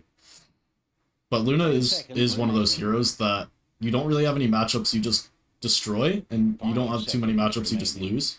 So it's a very easy and stable carry to pick in this 2 spot. I think with the addition to the Treant Protector, you're not that afraid of anything. Radiant team pick. Primal is one of those heroes, especially with the tree, who should do fine against Luna in the lane. Now, it's very, like, this Luna versus Primal is, like, very skill-based. Because Primal, it's very easy to overcommit accidentally with the 10 seconds trample, and if remaining. you can't kill off Luna against Tree and Luna, you're just gonna, like, die as you walk back towards 5 your seconds tower. remaining. But then vice versa, if Luna ever wastes Lucent Beam, or uses it inappropriately, you're gonna have a Inkswell Primal Beast kind of just trampling on top of you. So it's gonna be like a super double-edged lane. I think there's gonna be lots of kill potential in this bot lane. Yeah. I also really like the Radiant Nature's Prophet team pick. pick. I think it's super strong. Dire team pick. Ooh, Venge as well. Face the light. Wow, okay, so I'm surprised actually. They went for the Dawnbreaker. With Slardar in the pool, I'm surprised they didn't go Venge Slardar there and just go for this minus armor idea. 10 Because you could seconds set up remaining. again for a very early Roche team. You could take Roche in the... I guess it's in the 5 nighttime, so it's a little seconds awkward remaining. because you're on Radiant. But like, you take Roche at like 16 minutes, as soon as you get a medallion. Yeah, I guess Yeah, it's something that doesn't really care about Nature's Prophet. You can kind of get on top of these supports. Yeah. Oh, I'm just thinking, like, Slardar is super oppressive. Like, Slardar is very annoying. Just right now. I mean, it didn't really change at all. I don't know why people are picking the Slardar particularly now, and it was ignored like a month ago. But having played against it, having seen it get played, I mean, it's pretty strong. Maybe Cephos is just feeling the, he doesn't want to pick it again because he doesn't feel confident in how he played last game. Like, that could be a factor. I think maybe this game he's going to play more for the Dire lane. team ban. Weaver. 'Cause it's a very strong combo, Venge and Dawn. Mm-hmm. No, I agree. I don't think they picked a weak hero at all. It's just, like, I saw the Venge, and immediately I looked over at the bans list, and it's like, Slardar's not banned, and I was like, oh yeah, it's obvious. Correct me if 10 I'm wrong, seconds but I don't remaining. think the Vengeful W reduces armor anymore. 5 seconds remaining. Damage reduction. Oh, it does, doesn't it? I think it does. I think it does. Radiant check. team ban. I'm doing Yeah, the I just went and typed it in as well. It does, yes. 6 armor at level 4. Gotcha.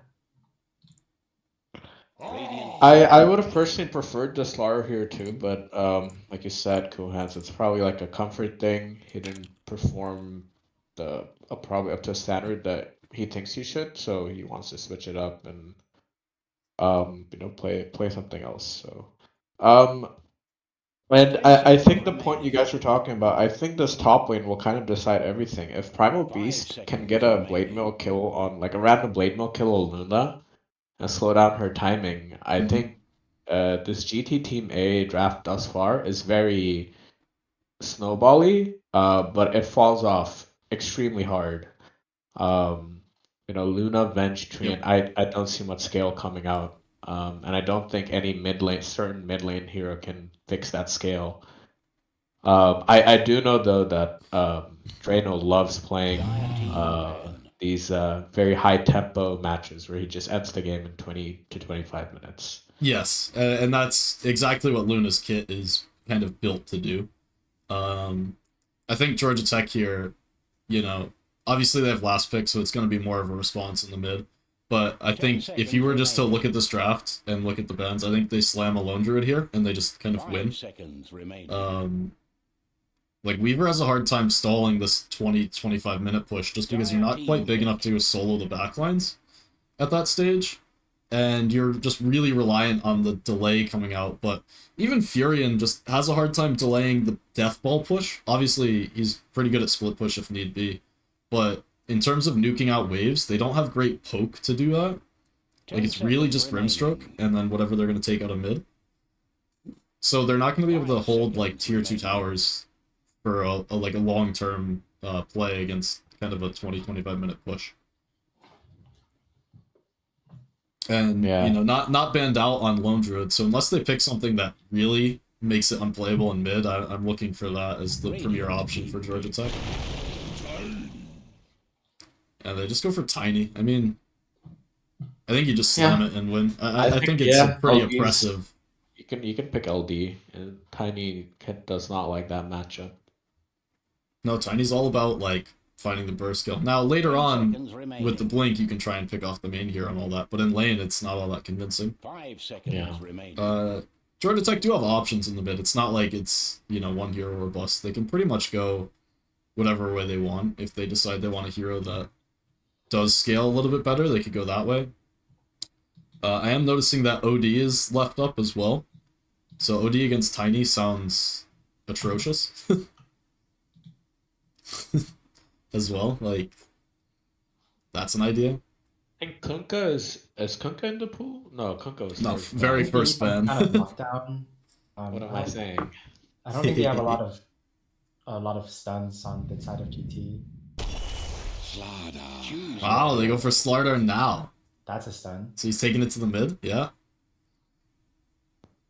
I like it. It's detection for Weaver. It's the minus armor is good. Like we mentioned, it's very snowbally. Yep. It's certainly no Lone Druid, but yeah, I mean, I just got the Lone Druid idea in my head, and I think I was going to be disappointed by like any other pick because I was just looking at this team and like, okay, if you put a 2800 HP bear underneath the tier 2 tower at 18 minutes, like how would the Toronto lineup deal with that? And my answer is just like it wouldn't. But I think the Slardar in the mid is going to match up pretty well against Tiny. It's really hard to burst down these heroes from Georgia Tech. Really any of the cores, you're going to struggle as Tiny to hit the combo. Yeah. So I do have my notes as well, because I've been looking at the Toronto carry, and I can't for the life of me remember his name, like his actual name, not for IDC. Because that's a name that I can't say while I'm casting. Oh, I don't have an actual name for him. I have an actual name for everyone else on his team. And it's funny because he's playing carry, and then his pub name is I'm playing position 4 or I don't care. So he actually he hasn't played carry, at least not traditionally on their lineup. What was interesting to me and what does stand out for the Toronto lineup as Chicken places this ward. I've seen them do this this early TP out the entire ward here. I'm pretty sure Chicken's done this one before. I've definitely seen someone do it. I'm not certain it was him, but this is very familiar. Anyway, the Toronto lineup, they generally put a non-immortal player on their position 1. It's the only like non-immortal they'll play. But this time they're putting out the high MMR stack to try and match up into Georgia Tech, so I think that's why he's shoved over to the carry role, because traditionally this 4 IDC player does play position 4. I see. Something I love doing as Primal Beast when 30 I'm seconds playing versus remaining. Treant is I like skilling Trample and I just cut all the tree. Did he do that? I think he did. Or are Yes. they? Yeah, he did. It really makes it swings the matchup in your favor by a lot. Uh, Yeah, this is one of the more aggressive ways of doing it that I've seen. One of the more, like, the more done way. They brought Tiny down to just use his Quelling Blade on the extra trees as well. yeah. Like, Rune's gonna get split, but you can just see all the trees, the hard camp trees. Excuse me, they're just all gone. And he's even gonna do it with a second trample. This is half of his mana. I don't agree with this. That one. Perfect. That one's a I little think it's a little excessive. too much. I think instead of using half your mana, it probably would have been more worthwhile to get a Quelling Blade on Grimstroke. Yeah, If you're willing to commit that hard to it, right? Right, I think one of them's fine. You've taken off enough like room anyways with the tree. What's done is done. So hopefully we're not going to see, like, each hero of 12 denies in this mid lane again. Yeah. I will say though, if the Slaughter goes Aghanim's build, I can see a world where in mid-game or late game where the Slaughter is tossed back away from his, puddle. Yeah, no, that's very true. I think it's going to be the traditional build that we see just accelerated, I'd imagine, on Slardar this game. So Midas into, Ags, or Midas into Blink into Ags kind of deal. But we'll see if he does decide to go a more assertive route. Like, he could rush a Blink and try and get super active, so... I think that if they took any lessons from last game, that they at least need one person to kind of not play greedy and serve as that like beacon of playmaking. Yeah, well, I think their whole lineup this game is not going to be playing greedy. They have a lot of ways to get active between the Solar Guardian. Luna's just a very tempo carry, and Slardar out of the mid will get these items much faster, so you're going to be online and ready to go.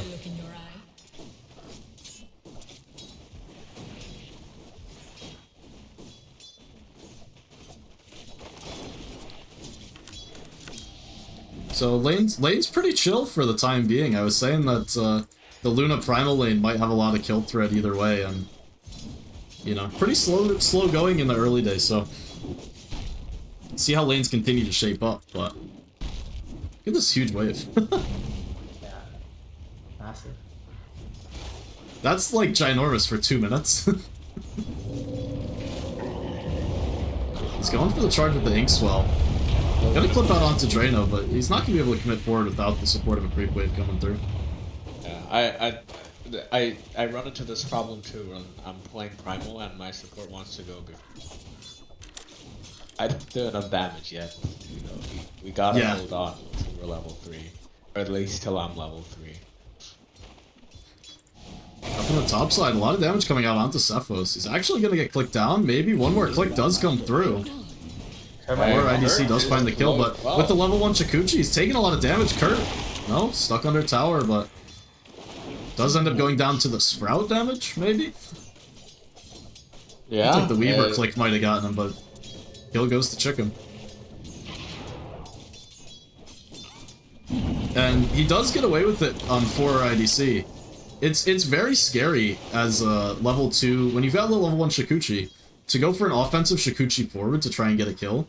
The cooldown is so long. I mean, you're not used to it as a Weaver player because once you get to level 7 plus, you have max Shikuchi, it's like, what, 6-second cooldown?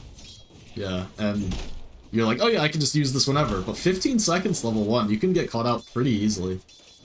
I'm gonna go for him now. Shikuchi is up with the hammer. It's gonna take him down. Oh. Oh no, the wave is under the tower too, so he's gonna result on the XP. Yeah, this is a much bigger kill than the other way. Sure. XP denies, and I think he's gonna get the large cap pull too. Yep. In the mid, couple CS up on Koali. I don't know how I really expected this lane to shape up, but it seems to be pretty reasonable. They're pretty much splitting even this stage of the game. 5 denies for Tiny, but he's got that base damage to work with, so... Nothing too crazy here. I'd be interested to see when Slardar wants to make any sort of rotation.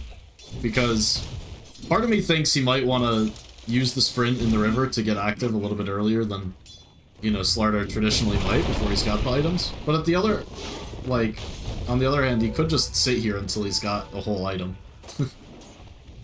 Like, Tiny won't pressure him out. I think he at least wants boost before he goes. But he could just, like, theoretically sit here until he's got an axe. Like, he could sit here till 12 minutes. Looking for the toss back, not gonna find it. From the top side, Jim Abraham came through the gate. I think they're doing really well at the top lane here. That kill really set Weaver back. I mean, it's 8 denies for Cephos. Now, poor IDC went in with the Shikuchi, but like I said, those early levels, it's long cooldown, so he comes out of it and he just goes down. And another wave where he's going down, the wave's under tower. Yeah, it was during the pull, so... The 5 and the 1 are not in sync about what they want to do. Yeah, and you know, at the same time, Jim Abraham there through the gate to give that last little bit of damage as well, so... Yeah, both times it was the small capital, huh? One kind of has to respect the small capital. Or like vice versa, right? Or 5 has to respect it. Tiny 50-50 for the rune, but not going to find it. And Cephos up on the top side with 4 IDC TPing back in. Geminid attack will just take him down. Barely that last right click. Wally in from the river with the haste rune. It's like he's going to try and take him down. Yeah, with the haste, he's going to have more than enough sentry available in the lane. That's dying when he TP'd back, so it's going to be on cooldown. What sort of prize is this? Gonna have to make the sad walk back to base. I mean, it's looking rough already for Toronto, just on the back of Weaver really struggling in this early game.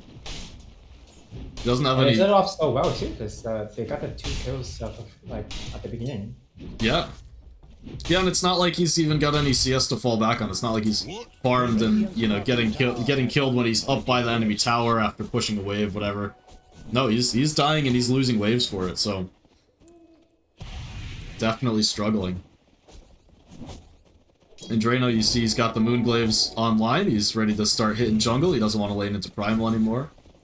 Didn't have any real successful pressure on him in the lane. We didn't end up having to look down here too often, so... Ready to jungle before Primal's going to be able to get the jump on him. He's going to just start to accelerate his farm as well. But you can see it's actually Cephos up on top of the board as he's going to find another kill on the top side. Weaver going to try and commit out onto Kurt, but starting to take some damage himself. It's level 5. Another hammer not going to be available, so he will be able to run away under tower. But I mean, look how sad. Yeah, it just pales in comparison to what could have been, you know, after the initial double kill that they got. This Weaver should theoretically be top now. Tiny making the rotation. This is a huge one. He's going to catch out onto Drano. Doesn't have a hero to toss back to, but holy moly, he's got the charge across, so more than enough damage with Fury and connecting as well. So that's a big deal. That's a big way to get them into the game, is if one of your lanes is struggling, go the other way and take advantage of that bot side. Throws of Haze. He's going to kill under tower for this one, Quali. He's got the wave. Crush as well. Solar Guardian going to be dropped out on top. Georgia Tech, they're going to bring numbers to the mid lane. TP, though, is coming in. That's Weaver TPing for this one. Tiny still living under tower. Turns, he's going to miss the avalanche just off the mark. Cephos now, he's going to try and run away from this one. Poor IDC. He's got another Shikuchi, this time Time Walk available, so will be able to claim the kill. So the missed avalanche, it's not going to matter. I think Tiny got stunned a little bit too late. He got out of the Solar Guardian just in time. Yeah, Drano. This time the charge going to be off the mark. That would have been a huge swing there if Drano died again, just straight after spawning, but wasn't to be this way. Radiant's middle tower may need a hand. Yeah, I mean, Luna's tower is already gone. It's kind of it's not what you really want. You want that cover to be there so you can farm those 4 camps and Tree's about to die again. Yeah. Cephos in the area, but Toronto do have numbers here, so has to be a little bit careful.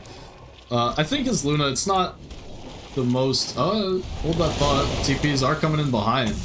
Chickum did want to find the catch. Holy moly, gonna jump forward. No ink swell to put on him, but this time Tiny did make the rotation as well. No blink, but it's not gonna be needed. Cephos Even do turns not for this go one. into that. Turns into Oh. 4. Holy moly, continues to trample while he's tossed up in the air. Not really sure how that works. Not sure what he's stomping, but... But anyway, as Luna, it's not the strangest idea in the world that you go jungle early because offlaner is a little bit stronger than you, and then you just straight up lose your tower, but definitely not ideal either. Yeah, ideally you wanna mirror it on the other side, so you have those 4 camps, right? And Yes. the offlane would take their tower. Holy moly. Takes a lot of damage. The wave actually doing considerable damage to him as well, but Quali caught him Sprout, can't cut the right tree, and now he's just stuck there, getting pounded into. Trying, now the Solar Guardian dropped over the top, trying to heal him through. Maybe it's gonna be enough. The Inkswell will stun up onto 2. The Shield Rune popped to save him, and now Tiny's gonna turn on to everybody. Look at the damage! The swap, it saves Koali, but can it be enough? They already lost 1. They're gonna lose the second support and the mid tower for this one. As Toronto, they bring 5 heroes to the mid lane, they get kills, they get the tower, and all of a sudden they have a 4K net worth lead in this game that we said was starting to swing pretty strongly into Georgia Tech's favor. Weaver's now the top net worth hero on the map, and Drano's gonna go down to the top side. Oh no, he popped Mom. Cephos, he's gonna look for the return kill, but looks like he will finally find it, but it's not nearly enough to stem the bleeding. Making mistakes is the path to wisdom. Definitely, that feels horrible. I mean, what happened in 3 minutes? I think they're just not ready on GT to fight, and their timing's a little confusing too. Because when I look at Don's items, I'm not sure what item you can do you can have to have early impact. Like the blade mail, sure, Weaver is. Hold that thought. Soulbind and the slam. It's gonna come out, it's gonna try and stall Georgia Tech. They thought they were getting the jump, but instead they're the ones getting jumped on, starting to fall low. Primal goes down, but they're gonna trade off for 3 kills. Chicken with the overgrowth. Not the overgrowth, the Wrath of Nature, whatever the fuck the spell's called. Quite Kill wrathful. everybody. Yeah, this blade mill is It's 2,000 damage. That was like 3 fingers of death at the end there. It was like perfectly played. Holy moly. Indeed, holy moly. Radiant's bottom tower has uninvited guests. It's the Chicken Show right now. 5, 2, and 9 on Chicken. I mean, it's only 12.5 minutes in.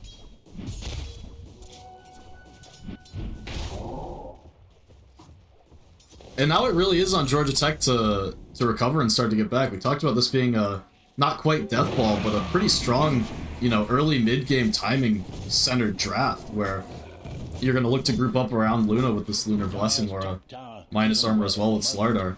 And they're just starting to get run over. See, University of Toronto have been playing as 5 for a lot of the kind of recent time in this game, the last 4 or 5 minutes. And they've been taking towers. TP on the backside, check him. He's found Drano. Drano just going to try and TP. Looks like this time he will be successful. Good heads up play. But you can see just how many heroes Toronto have down here. Sure, you don't get killed as Drano, but you're back to the fountain. You're going to lose a tier 2 bottom at 13 minutes. They just can't come defend this one. Radiant's bottom tower has a nasty situation. And ultimately, you think about it, that's off the back of what? Just 1 TP in from Furion, and Fortified their structures. the rest of the heroes just kind of ran over. They didn't really commit. They didn't throw too many spells. They didn't put themselves in danger. And this tower really is indefensible. It really is. And this is looking very, very bleak. Radiant's bottom tower has if I'm uninvited honest. guests. Because I don't see this matchup swinging much unless it's the massive Radiant's outplay that bottom comes tower out. is under attack. Yeah, well, Georgia Tech, they wanted to be the ones, maybe not quite yet, but in the next, 4 or 5 minutes themselves wanted to be the ones threatening outer towers. Interestingly, they will give up the push on the bot side. So neither team interested in being down here at the moment. But But yeah, Weaver, we talked about his pretty disastrous early game, and then he TP'd into the mid. Tiny was getting dove, if you'll remember, and TP'd into the mid to claim 1 kill. And that was like a desperation need to recover because I can't play my lane anymore. And I'm a Weaver who can't jungle this early play. And all of a sudden, he's top net worth, and he's out-farming Luna by about 1,000 gold at the moment. Yeah, I mean, it wasn't only that fight. I think he was in several fights as the carry where he was a part of the build. Jump on the front side. Cephos is falling low. They will be able to kill off the Spirit. Dies in the backside, checking with the TP. Finally does complete one, and now on the front side, looks like a couple of heroes caught out the Soulbind. Solar Guardian gonna come through. Buyback, it was worthwhile. They'll take down 4 IDC. It's a bit of a Pyrrhic victory, but yeah, definitely a victory.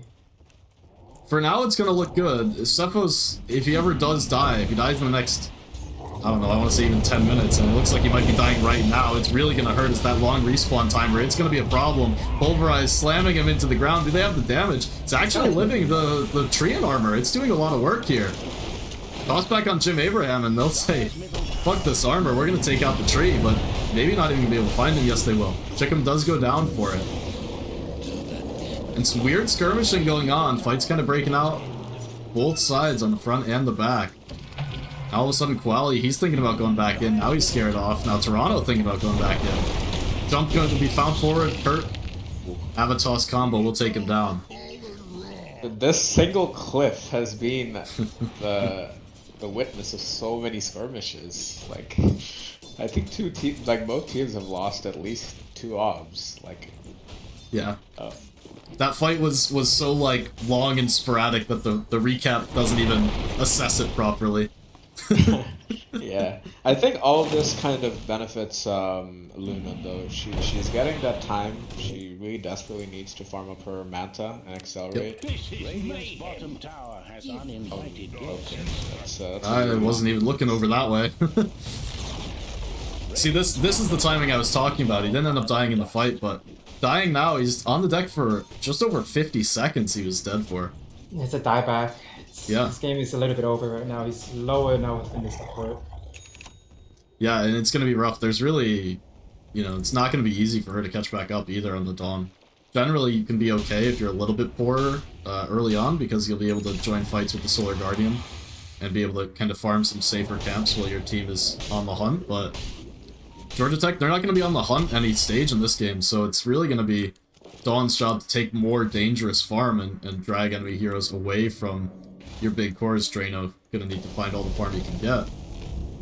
But because he's so core, he's not going to be able to show on waves. Could you show me Slaughter's items right now? Yeah. Yeah, so he went back. Yeah, I think I might have clicked him at some point, seen the echo, but he's about to have the blink finished up. Even being behind like this, Georgia Tech are going to need to make some play with the blink coming out, but instead they're the ones being set up on. Tiny looking for an angle. And just find Jim Abraham running uphill. A little bit hesitant, didn't want to dive the tier 2 there onto Slardar. It's a very hard kill for them to find. Look at the setup up top. They spotted Drano out, has the Manta. Gonna pop the Eclipse and try and take what he can. Solar Guardian gonna come through on the top, but look at the Blade Mail. It's doing enough damage, or is it? He's gotta run away and will go down. Drano just enough damage to survive through, and the Solar Guardian over the top. Big heals letting him fight. Turn. That's a very good turn. Double heal, that was Solar Guardian and Living Armor. That's true Blade Mail. Yeah, I mean, Drano, it really is the desperation play. It's the second time I've used that term so far this game. But popping Eclipse against the Blade Mail carrier is like super no-go. You only do it if you kind of know that it's either you or them, no matter what. Because you basically end up killing yourself on the Blade Mail. There's no way to play around it until you have BKB. So, you know, with no creeps around, sure you're gonna get the damage out onto Primal, but it's super risky. Oh, I don't think TP'd out and no Manta available. Atos, the Overgrowth's gonna try and save as well as the swap. Drain on the backside, gets the Manta now and purges off the vessel, so he's fine. On the front, 1-for-1 each way. Quali now gonna try and run away. He's gonna turn onto Weaver. Weaver falling low, time lapse. Oh. Gets it off. The avalanche gave him just the area he needed. able to run his stuff away, so it's gonna be 1-for-1 on the supports, and Tower is getting walloped. another fight that looked like we could have way more casualty. Holy moly, on the backside, he sees him. The charge through finds Jim Abraham first up. Well, he's got to run away. Zephos gonna be grabbed up, but Drano, he's in on the back as well. Maybe thinking about engaging this one. Now just gonna run away. Back up to the gate. Chicken not gonna find him. He's gonna get out of there. He's gotta get out of there. He's gonna take the For a second, he was thinking about like doing the pincer, and then he sees more heroes. Absolutely not. He's not gonna play that. That was okay. I think Holy Moly had an inkling or an idea of what was happening. Tower has a nasty situation. I think so.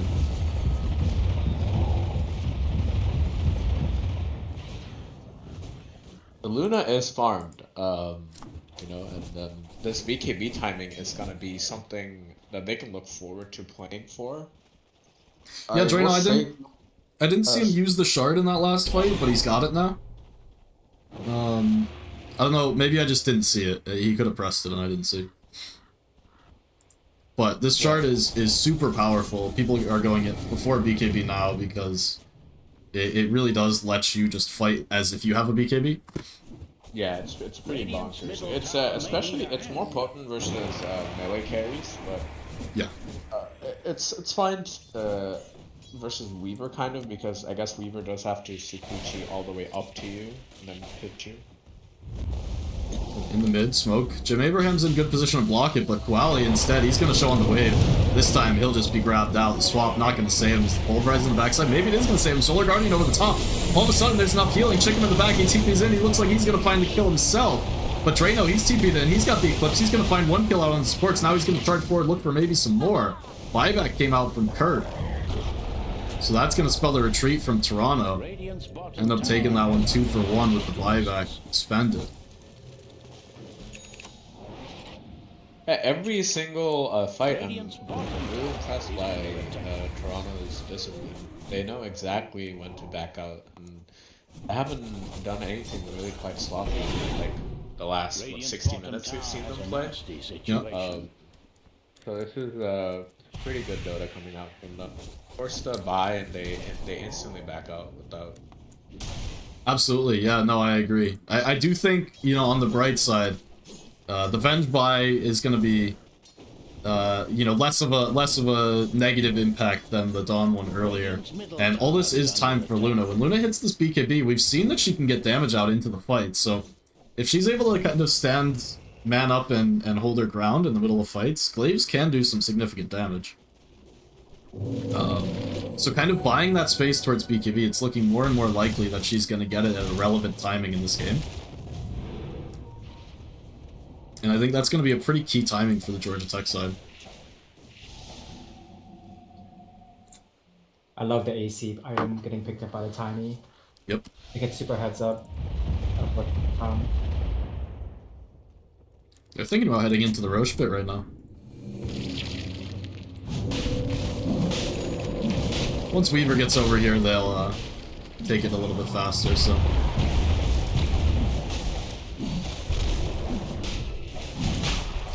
Holy moly. He thought he could tank it for a little while, and realized that, you know, not quite. Not quite. Not yet, at least. If you have the heart, it'd be a different story. Yes. But no real threat of a contest here from Georgia Tech, so...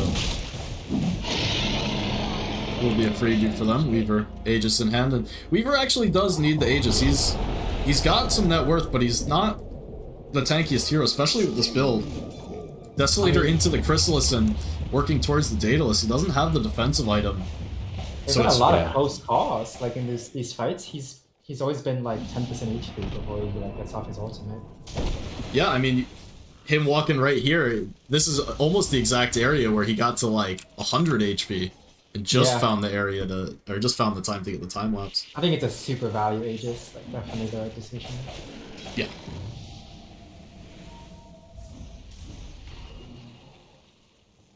Still, I might like to see some defensive item on him. Yeah, I was actually pondering a Skadi, perhaps. You know, you get the slow on Luna, who's really the only big threat, right? And then you kite in and out, and you have that innate tankiness with Skadi to get your time lapse off. Scan? does catch Tiny up here. Just farming super far from his team. Talked about disciplined play earlier on, the Blink, but Quali is going to connect onto him with the Solar Guardian. It's going to land. Now, he did get close enough to his tier 2 where the Rainbow TPs can come through, but they're not going to be in time. Good catch. So it will be a clean kill for Georgia Tech, and Jim Abraham immediately gets some aggressive positioning. He's going to get the spot out onto Lychee King. Could be a chain kill. Drano's connecting. Gonna try and find him. The Bullwhip slowing him down, but they don't want to go that far forward. And rightfully so, as it's a scary kill to try and connect for. Holy moly, he's gonna charge forward and Chickum here as well, but maybe they baited themselves too far. Squally now in with the Blink. They're gonna find Chickum straight away. Gonna look for more as well as Drano. He's connecting towards the Primal. Holy moly, trying to run away, trying to find his way. And maybe making it. Quali, he's gonna need the next Blink, but it's on cooldown. Drano can't find the connection, and holy moly, gonna get the charge away all the way back to the base. Very well played by the Chain Protector. I mean, pulling something out of nothing. I mean, it could have ended up, I think, so much worse for Toronto, because they brought all the rest of their heroes kind of into that engagement where they're starting to get run down. Except for the Aegis carrier, except for the Weaver, who can really take advantage of this weird split kind of chase, not chase fight. So just a little bit of awkwardness, but not getting punished for it.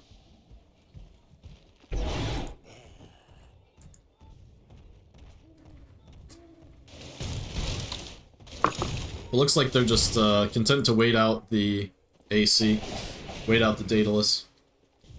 So, does he need to go MKB against the Luna? Question. I mean, it never feels good nowadays, though, to go MKB. I mean, Yeah, the answer's definitely not no. I'm just not sure it's, like, definitely yes, you know what I mean? I think it's a bit awkward considering his Dire's middle tower is in the wrong end. Yeah, you don't want to go like 6 slotted and not have one survival item. That's yeah, it's very risky. You know, after this Daedalus, Weaver could consider, you know, something like a heart. Doesn't want anything like Lincoln's. Jump on the Holy Moly over to the side. He's taking way more damage. He just goes down straight away. Drano in with the BKB, in with the Glaives active. Weaver starting to fall low, but has the Aegis, has the time walk. Now Eclipse going to be popped. 2-man stun. They're controlled. They're controlled by Hammer, and they're going to go down. Aegis as well. They might be able to find him again. Chickum, DTB's in the backside. They're going to turn their attention over to the support instead, as 4 IDC will be able to run away, but a huge fight for Georgia Tech. Up on their own triangle. They get the jump onto Primal. And it just spells a 1 fight straight away.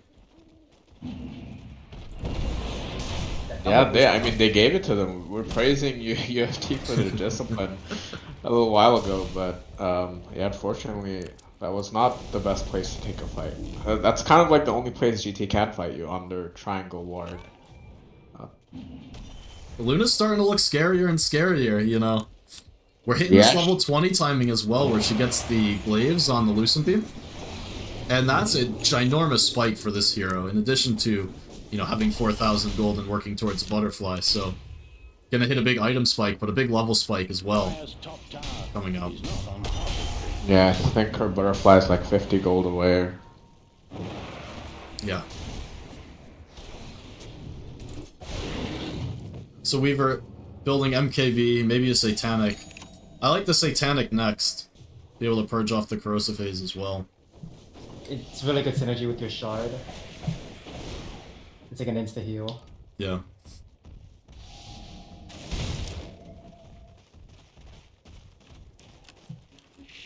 Yeah, I feel like this Tiny needs a purge for the Corrosive Haze too. Like, it's a good purge game. There's Corrosive Haze, Entry, and Ult. Yeah. The BKB is not exactly the best because, you know, you can kind of apply both through BKB. Yeah, they don't really have a natural Lotus Fire either, is kind of the other rub. Sometimes you see if the offlaner's not going to go it, one of the supports might, but neither support really is the Lotus Fire in this game either. Holy moly might be getting on. Yeah, Jim Abraham, I mean, it's so annoying to play against Treants with this level of scouting just consistently there. Holy moly, he's going to try and make his way back up to the high ground, but the overgrowth is there. Look at how much damage he's doing with the Blade Mill. I mean, it's not going to matter, but How low do you fall? Radiant structures They do kill Cephas on the other side. Radiant Yeah. They're threatening the racks here. They're not ready for this high jump. Boost, but Yeah, Quali TP's back, so they are going to hold on to the tier 3 tower, and it is healable damage instead of unhealable, the Tree and Protector in the game, so kind of fortunate for them there that the tier 3 does remain standing, because in time that will be back to full health.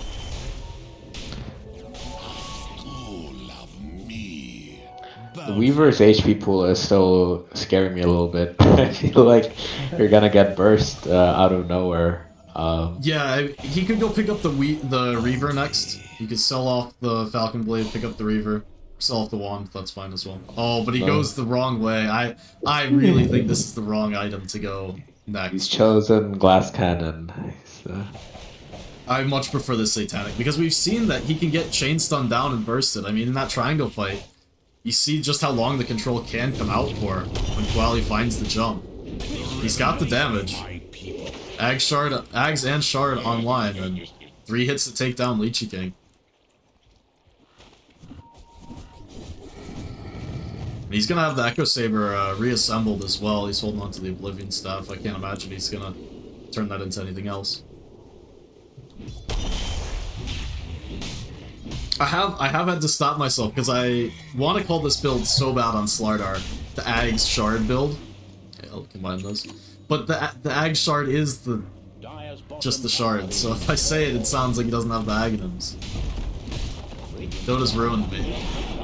I know what you mean. The game's pretty even now. It's it was looking much worse for GT, but I think they've taken some really good skirmishes in the mid game. Yeah, they've picking off absolutely heroes. stabilized. And honestly, the game, we should expect a big fight for second Roche. Up in a minute and a half. So now we get to play the game as things are a little bit quiet on the map. What do you think the Dota Plus has the win rate at? What's the predictions? 55. I think it's like 68-32. Dire favored. 68. Wow. I think it's like, I don't know, 61, 62 Dire favored. I said it was 55, so 64, 36. beautiful. There you go. Does that mean I win? I think I win. Yeah.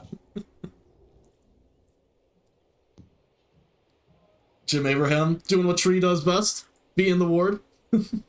He is a tree. But yeah, I mean, 64%. It really does feel like it's anyone's game at this stage. I think it was, you know, significantly worse. And I'll pull this up. It looks like it got down to 78, 77, 81.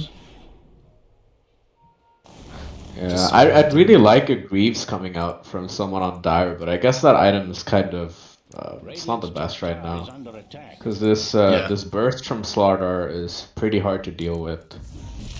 I mean, I'd love to see a Lotus, but it's just one of those things, like, none of them are supernatural Lotus heroes, so... Like, you can very much understand Chickum's gonna get an Aghanims. You're gonna get Aghanims on Grimstroke to get the Dark Portrait of Luna, which is amazing. Yeah. You know, this is coming in 1500 gold. It's something we haven't talked about yet, but Leechy King should probably get, like, #1 farm priority for the next, you know, 4 minutes. Finish this off. Right. The Roche spawned in the bot side in the meantime. And this is super quick. Sorry, I cut you off. No worries. It seems like GT gets Roche. So. Yeah. No big fight. It happened. No, it looks like Toronto wanted to just finish off some items, I say, as they're not really that close to items. It's just the supports closing in. Ags up on Chickum, so... Maybe just losing track of the Roche spawn, or maybe wanting to finish off the Dark Portrait. I think they maybe have lost track of time, or they just maybe think that they're a lot weaker than they are. I mean, it could be that they lost the last, like, 2 fights, right? But they think they might be, if not on the back foot, on at least like even footing. Right. Where you don't want to take a Roche Pit fight against Solar Guardian and Slardar Puddles. I mean, it could be just as simple as that they wanted to find something elsewhere on the map before going into a straight pit fight. So I think that Radiant has hit their timing. Like, this is the timing. Yeah. Yep. Do you think you're going to see kind of like a high ground attempt here, or do you think they're going to continue to try to get that net worth back to even? Oh no, they will force here for sure. They'll See, I really hope they don't, actually. I hope they get all 3 tier 2 towers, and I hope they just kind of occupy the map, get the net worth lead back to, you know, even. Like, taking the 3 tier 2s and controlling the map, they can get pretty damn close to 8k in advantage over the next 3.5 minutes. And I think they're not really on a super hard timer. I think if they can control map and get as much as they can, then they can wait out that next Roche and not be in danger of just losing. Oh, here they go. They are just gonna head up, yeah. Pushing the high ground. Yeah, they're not just pushing this to get TPs back. They're pushing this to actually commit. Luna wants to get these glaives bouncing around the racks. Well, he finds the jump, but not gonna commit out to Primal because really they're just here about the base. I'm not a fan of Slaughter pushing because he could just get tossed out. Luna, they're gonna find a 2-man pulverize, but a quick overgrowth from Jim Abraham. He's gonna find it. Look at the glaives bouncing through the damage. No. It's huge! And not Tiny on the backside, but he's just gonna find the support before he goes down himself. There's no buyback on Weaver. Tiny's dead for 80. Weaver's dead for 80. There is a buyback on Tiny if you want it, but you're gonna have to play without your carry, without your big boy, and he's the only one with the damage. Well, he's just gonna jump in. Legion King, he's gonna fall, and they're all dead. Buybacks, but 2 heroes dead, no buyback. There's still Aegis up. Drano's just hitting on the tier 4s. That's the only Weaver HP pool we're talking about. You just die in one stun. He just died to glaives. Drano still has Aegis. It's a nice avalanche. They're trying to take him down, but look, 2 heroes standing together. The glaives are going to bounce. Drano's here to play. The pulverize is going to hit onto 4, but it's not enough damage. Holy moly, running back towards the fountain. No Tiny's going to go Aegis as well. damage And you can just see they don't have anything left in the tank. Georgia Tech, they're going to back. They're going to be content with the lane of Raxes. They're starting to fall low themselves, but a ginormous win. They get buybacks out. They get kills out. And they get racks. Yep. Now with even now. Oh, it's better than just even. And you know they still have the Aegis too. It's like they could just try that again. Yeah, they've got a minute 20 left on the Aegis, so they're gonna have BKBs back available. I guess maybe Smoke not. does come out from University of Toronto. They did see Koali on that mid wave, but he's back to get the illusion rune and gonna connect back up with the team. So the time to jump has kind of passed. Drano, he's in, but he's the one with the Aegis. Gets the glaives off immediately, but he's gonna get pulverized. Will be taken down. The swap not gonna be enough to save him. Will they be able to bring him down the second time? 4 seconds till BKB, so they can chain him here. Not gonna find it. The Manta, they're trying, but the BKB does come out. Weaver smashing into him with Cephos. He's in with the Solar Guardian. Drano healed up. Drano's gonna be just fine. Gets the Eclipse off. Now he's gonna try and deal with everybody, but it looks like he might have the damage with time lapse. It is there in time. Can get it off, and now Drano maybe on the retreat, thinking about going back in, thinking about sticking around. What does he want to do? It looks like he wants to go forward, looking for the primal. Holy moly, he's gonna go down. Cephos, way too much damage, and he'll just go down now. Toe-to-toe on the front side. Weaver, he can't stand up to the damage. He's got a Chikuchi way. He's got to try and get out. It's like he will make it. The buyback comes out from Chikum. That will deter Georgia Tech from going any further. Buyback as well came out from Koali, but gonna be forced away. What a random fight there in the mid, huh? Yeah, just started off by just walking up to them. Is under fire. But you can just see, I mean, for IDC, he can't stand up to the damage. Drano just simply does too much at this stage. So in a 1v1, Luna's gonna win pretty much every time here. For IDC is looking, they got the Soulbind and Dark Portrait. Not quite available, actually. Still 1,000 gold from that axe. Still, Luna gets the glaives off, and look how much damage they do! Oh, Look at that damage range, he just goes down! Ultra kill for Drano! GG. Holy shit, GG! Yeah, that's how you do damage. Dire's middle tower is under fire. That's fantastic.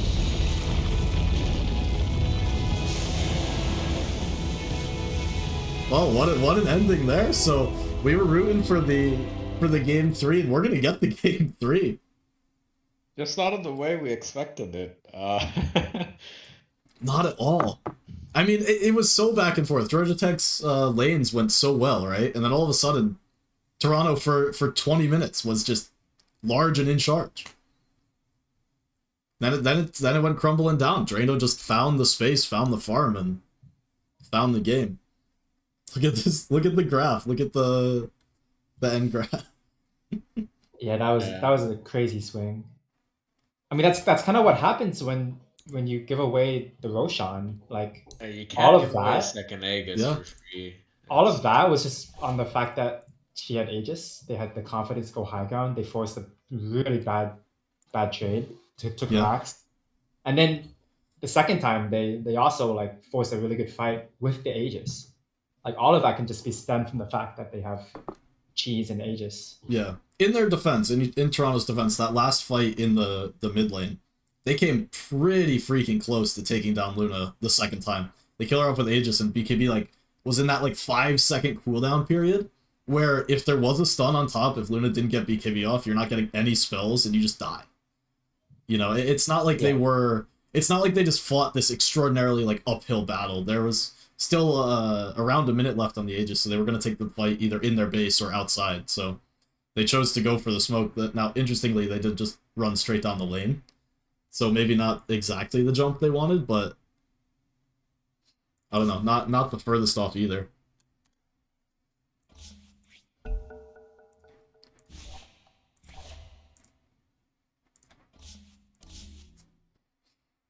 I don't know. I'm excited though. I love Game of Threes. You know, you feel warmed up as a player. You're into it. There's storylines. There's excitement. I think that was a huge momentum swing for GT. I think that you can frame it as like game 1 was a drafting issue. Mm-hmm. You kind of claim that, you know, when the drafts are even, when it comes down to execution, like we can outplay them. I think that's something that's really important to know, like when you're in this like best of 3, you win an execution game. Mm-hmm. Well, and you can kind of like think of the entire series, right, has been Georgia Tech just on the rise. Like Georgia Tech just like game 1, they were I forget what we called it. We called it like a clinic. It was pretty dominant from Toronto. But the back half of game 1, they just started to, you know, inch and claw and whatever their way back in and started playing proper Dota just from a little bit too far behind where they didn't have, you know, the heroes or the gold to really be able to contest the game in too meaningful of a way. And then game number 2, you know, they had a decent laning start, but then they start to fall behind. They're still a little bit shaky. And now towards the end of the game, like you were saying, they just executed and they out-executed Toronto. They win this one. So their momentum, they're just entirely on the upswing where, you know, the first game didn't feel great. The second game feels a little bit better. So, you know, for Georgia Tech, hopefully game number 3 is going to be, you know, the best of all, and maybe they'll be dominant. Yeah, now it's up to UFT to adapt and to come up with a new strategy. Yeah, and if you're Toronto, I mean, I think it's kind of similar to how we were saying before. This game was yours for a lot of the time, and things went bad right at the end there. You know, I hope that they take some time here. I hope they take a little break, they take a breather, you know, realize that we played well for a large portion of this game. We're just going to come back, we're going to do that again. We're going to, you know, our lanes didn't grow great, and then our next 20 minutes went amazing. So if we just do a little bit better in lanes and have an amazing 20 minutes, the game's over at 35 minutes and they don't have an opportunity to come back at all. So we're just going to, like, we've shown we can do it game 1, we've shown we can do it game 2, we just didn't execute the end of the game, and then be ready to come back and do it. But the last thing you want to do is come straight back into the game when you're like, fuck, we just threw the game, things are awful, I hate this game, we're gonna lose. Like, you know, go wash your face. take a breather, take a minute, get some water.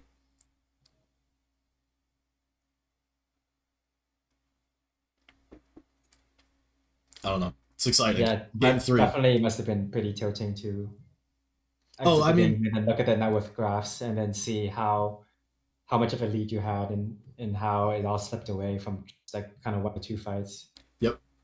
No, and I don't know about you guys, but for me, those games are absolutely the most tilting kind of game. When it feels like you played good Dota for all of it, but the last like 2-3 team fights, you know. So there was like a team fight they lost, and then they gave up Roche for free, and then they lost 2 fights in their base. But for 30 minutes, they played, like the better team. So it's infuriating, because it's like, we played so well for so long, and we just lose. And you got to do your best to not bring that mindset into the next game, right? Right. And it's a little surprising because they had more angles to approach that fight too. I was thinking like maybe Slaughter would get tossed back like Mm-hmm. because the Slaughter was up there hitting the racks of the Luna, and instead they chose to fight like further. Like they could have theoretically even tossed the Luna back to the tier 4s and fought.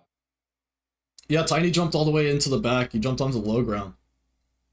He got caught a little bit in that first high ground push.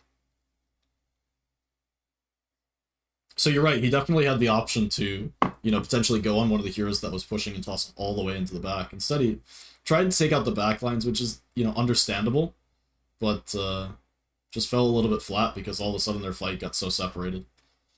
I think at the end of the day, it was a little bit of, like, disrespect towards Luna, because the fights that they were winning, Luna was just, like, not able to have impact outside of an Eclipse. So it was like, we can ignore that as long as we get the back lines, we'll be able to clean up the rest of the heroes. And all of a sudden you ignore the Luna, and it's like, wait, Luna's hitting for 300 plus damage and it's bouncing around our entire base? Like, that's not allowed.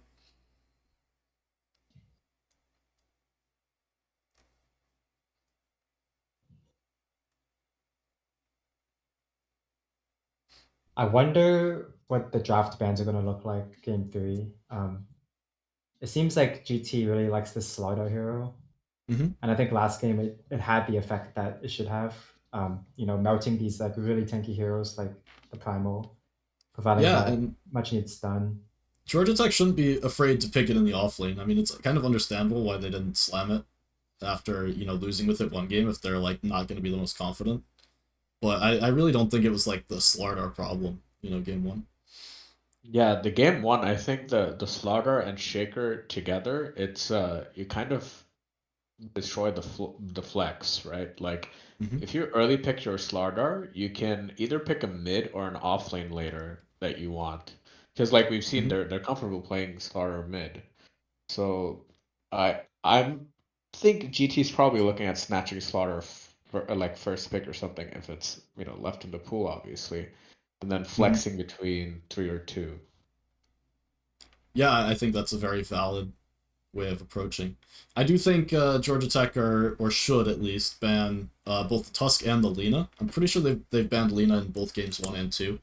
It's Lychee King's like absolute favorite hero. He always seems to have a good game on it. So, I approve of this. Yeah. But I think Tusk as well is just a hero you don't want to give over. And then, from there, it will be interesting to kind of see what heroes they're not going to take, or what heroes they're going to want to take out of the pool. U of T with the wait we are talking. No, I like to see it. I mean, the teams Very taking this menacing. seriously is kind of a breath of fresh air. Not that teams don't care about these games, but, teams don't care about these games. They're very, like, for fun league, not the most serious. There's a Usually very pretty big... one-sided as well. Yeah, exactly. There's a pretty big gap in the skill. And, for good reason, because all the teams get to play, and it's a lot of fun. Something not so relevant to this game, but a lot of the teams with players who aren't nearly as good love playing against these teams like Georgia Tech, who are rolling out Immortal squads. Toronto as well is going to roll out a 5 Immortal team. Even though they get beat down, like, teams love to be in the league because you get to play against some good players and have experience like that. So, yeah. I don't want to see the league change too much from that, but at the same time, part of me wants to have this be like a competitive league again, like it used to be. So, I don't know how to feel, because the reason I actually started casting this league, not this season, but in general, is because a lot of the players who play in this league have never played a game that's like a ticketed lobby. Like, You know, players don't play RD2L, they don't play AD2L, they don't play any of these like assorted like tier 3, tier 4 Dota games. And then like people get very excited to have like one of their games cast. So I think there's like some magic in that. I think like the most obvious like enticer to making a competitive league is the stakes. Yes. Well, we used to have a 10 grand prize pool back 5 years ago now.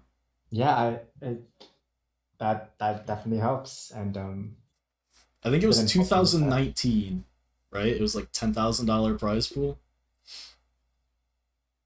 Going out to LAN, 10K Yeah, prize pool. there was a LAN. Yep. Amazing. It was LAN like semifinals and finals, right? It wasn't just the final. Yeah, it was like two series or 3 series or whatever. Yeah, and in those years, like when I was in college, those years, like Mm-hmm. there were 4. Like we had a team D. Yeah. Like, there was the A team, the B team, and then C team, and the D team, because so many people were playing Dota. Yeah, Northeastern, we put out 3 teams. We had A, B, and C. My last year, it was, you know, A and then B. Barely, though. Like, barely enough for 2. It's the scene has changed over the years. Yeah, no, it definitely has. I mean, part of it, too, is, like, with COVID, NACE, which, you know, was then CSL, lost the in-person tournaments, and Dota even then was, like, very subsidized by the other games.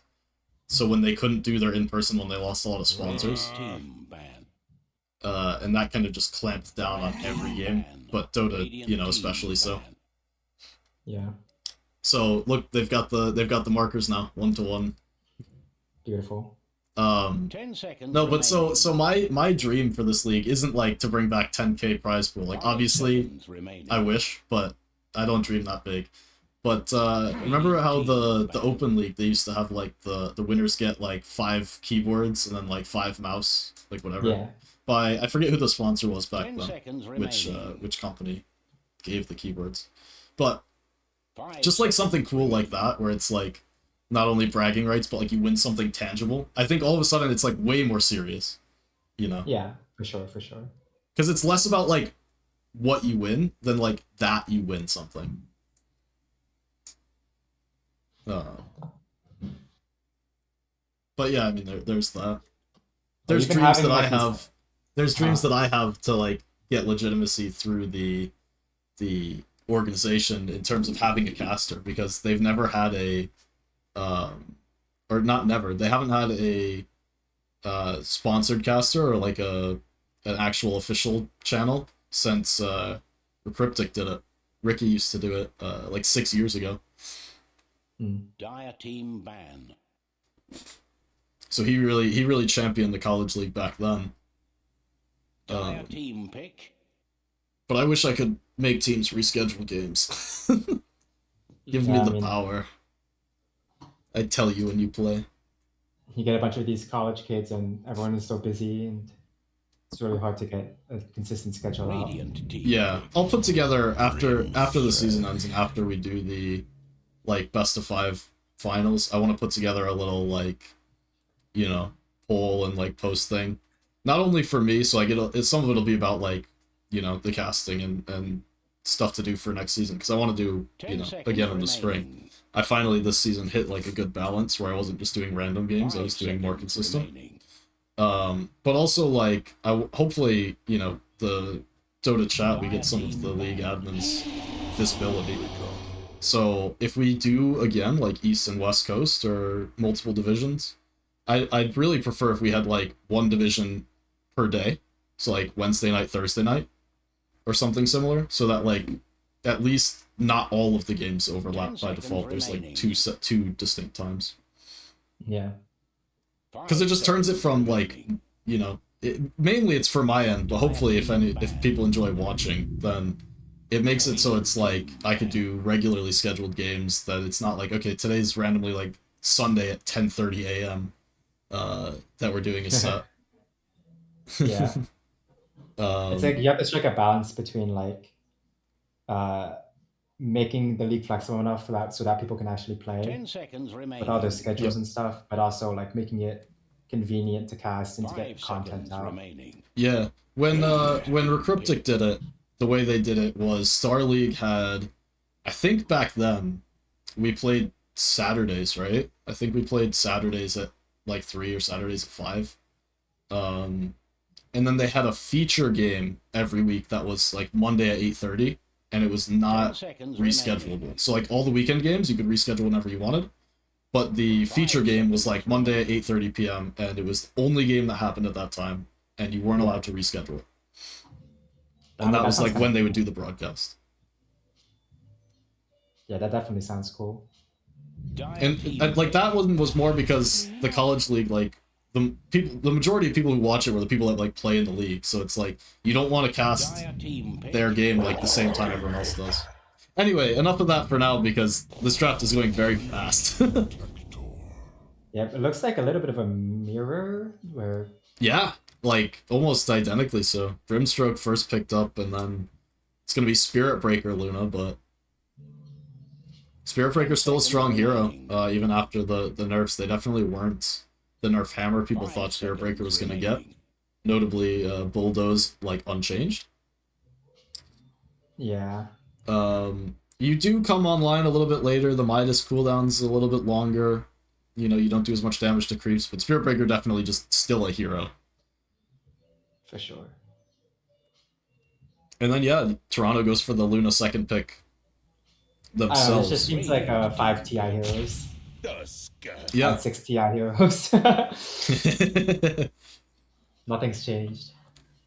I don't mind that, though. I mean, this TI, there was a lot of the same picks, but there was a pretty good variety of picks, if I'm honest. Yeah, no, I agree. People got kind of, I like how like the Dark Willow carry kind of came to fruition during TI. Yeah, came in and came out. Yeah. Really was like that one day when people weren't used to playing it. It's like, oh shit, we gotta learn how to play against it. And then they learned how to play against it. It lost. Yeah, I mean, like, I still see it ravaging pubs. I think it's really hard to coordinate against unless you're like literally a pro team working together. Well, it's more about like fixing your draft so you can deal with it, like having AoE spells that aren't targeted. And it's like you get one big AoE stun that you can chain single target stuns into. Big void. Oh god. Oh wow, Jawad is literally from the future. I think you saw the hero name come up. I mean, no, it's a really good void game.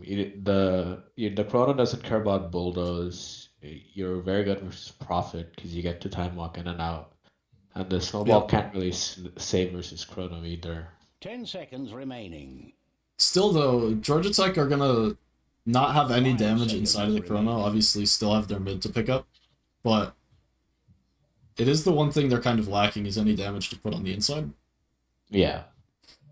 So it's one of those cases where, you know, in a vacuum, it's a pretty good Void game, but if Void doesn't do well in the lane and in the early game, if he starts to fall behind Luna, you'll see these like great Chronos. You might Chrono like, you know, 2-3 heroes, and then simply fall flat in terms of the damage. And if you're not able to kill Luna in that first Chrono, she'll be going for the full tank set this game with the Satanic, with the BKB, and she'll just be able to kind of press it all.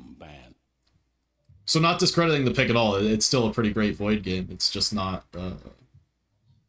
you know, I think Void alone is not enough to like hard counter the team. You know? Yeah. What mid do you want to see coming out of GT to kind of be that damage dealer?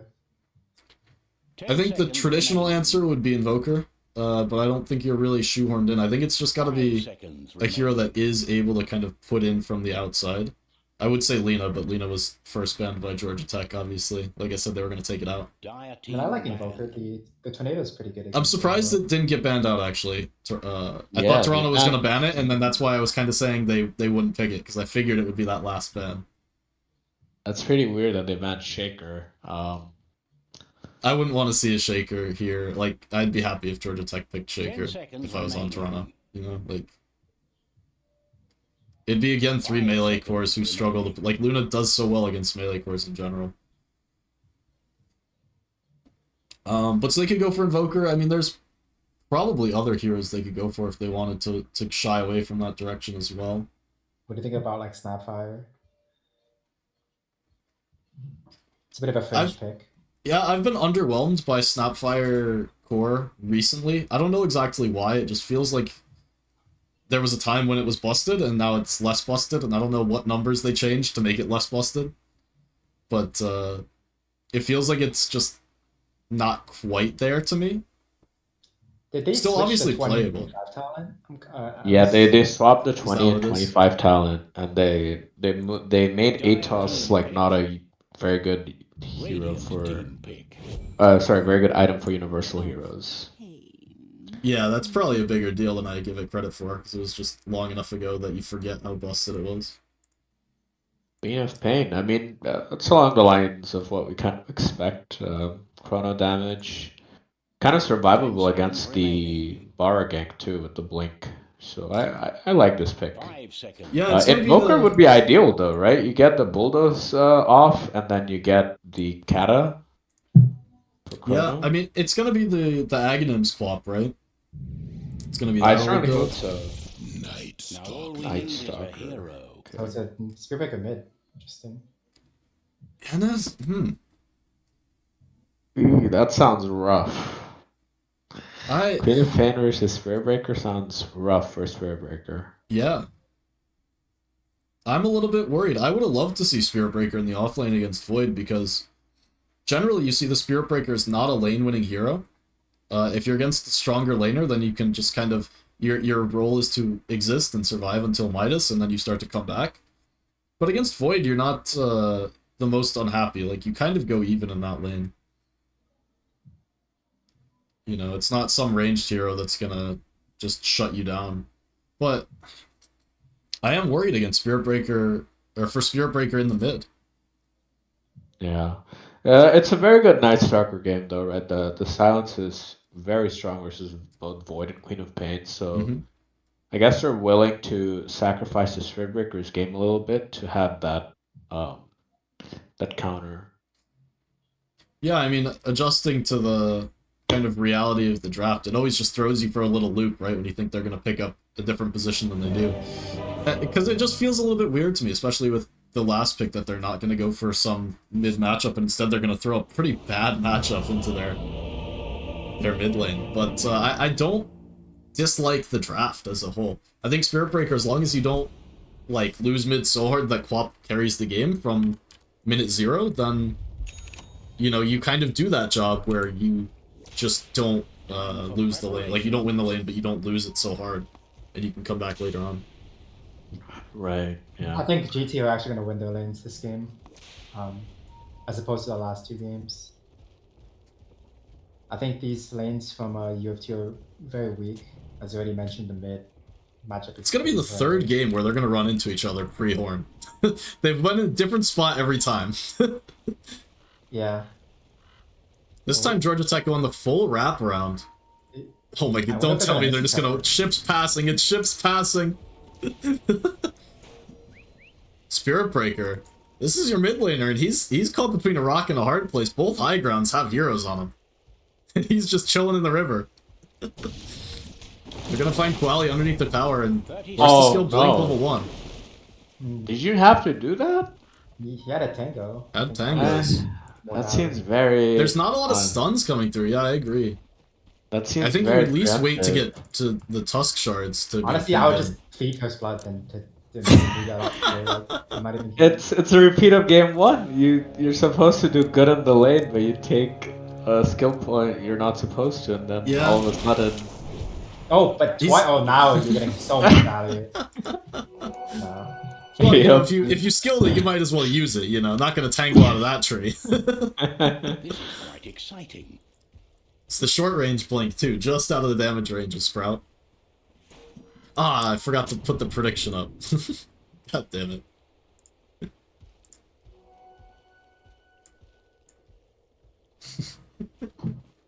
It's always something that I forget.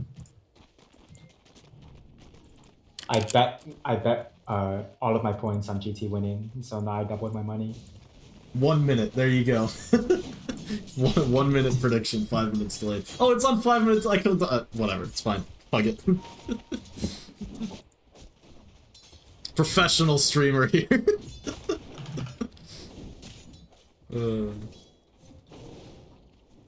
Alright, anyway, let's watch this Quap Blink gameplay. It's got 3 CS already, so he's fine. 4 CS. Level 2 acquired, daggers are coming out, so took the miss skill and, you know, took it in stride, because Guali's doing just fine in this lane. He needs to aggro wave more on Bara, so... It's not a good sign, right? If you're not getting much in level 1 when you have Blink skilled on Quap, then it's just gonna go downhill from here for Bara. I think Quaili might do the mistake of using too many level 1 daggers, though. You want to wait till you're level 3 and get the level 2 daggers. Those are the ones that really hurt. Yeah. So I hope he doesn't. He's wasting mana. Still, he's got the ball coming out already, so maybe it's gonna be alright. With the early point in Blink as well, it could grab both of the water runes and be okay. CS is actually fine for now. But yeah, it's gonna get worse. Much worse. Yeah.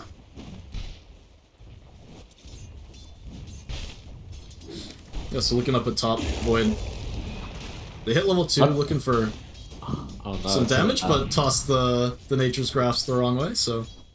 Shut it down. Quap got really low. Saw the HP bar kind of going crazy. But Kurt down bottom, he's in trouble. Chicken with level 2. This time he's a strong hero. They're gonna find the first blood on Luna just barely. So gonna go 1 for 1, but the first blood going Toronto's way.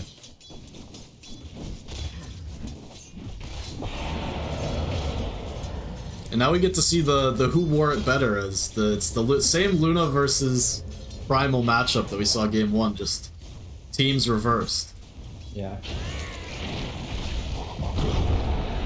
Oh, Lucent Beam just not there. Cephos could have been in big trouble if the beam came to cancel that charge away. Yeah. That was the point to kill. Now he's gonna man up, but this is the level 2 trample. No, level 1 trample, sorry. Still looking to be making enough damage. The load is shared over. More IDC still trying to run away. Has a beam. Has to turn, try and get the clicks down. They are going to trade 1 for 1. Still the XP. Going to go Cephos' way. There's a wave under the tower, so it's not that bad for Luna. It's gonna Chicken running down Kurt. Kurt's starting to take some damage.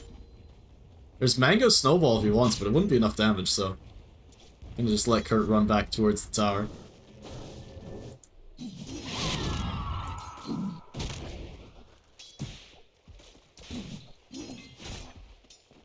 In the mid, Spirit Breaker top CS. 19-1 versus 18-1. And Quali, if he gets this one, we'll make it dead even. Not dead even. I think it's what you TP want. in the backside, Leechy King. He's going to make the rotation down towards bot side. Luna looking for the kill. We'll find the first one, but Cephos will be able to run his way away. Just going to be a support. But a nice rotation for Leechy King here early on in the lane. They're going to try and go for him now. The Uproar. Some damage block, but maybe not going to be enough as he's starting to fall low. Underneath the tower they go. Chicken looking to tank it for him, and Cephos trying to charge away. Does get the charge. Chicken falling low. So much damage from the tower. Does get sniped down. Still going to be happy with that one if you're University of Toronto. They're going to take down Cephos. Yeah. I mean, like, as a support, sometimes you want to die just to reset your pool. Yeah.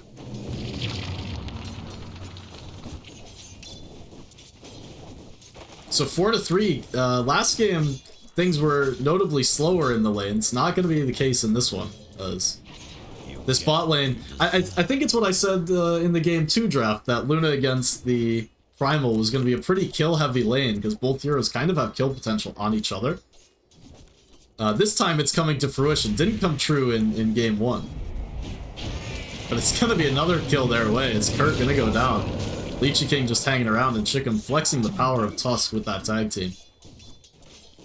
Yeah, they're just leaving Night Stalker to his lonesome and just try landing bottom.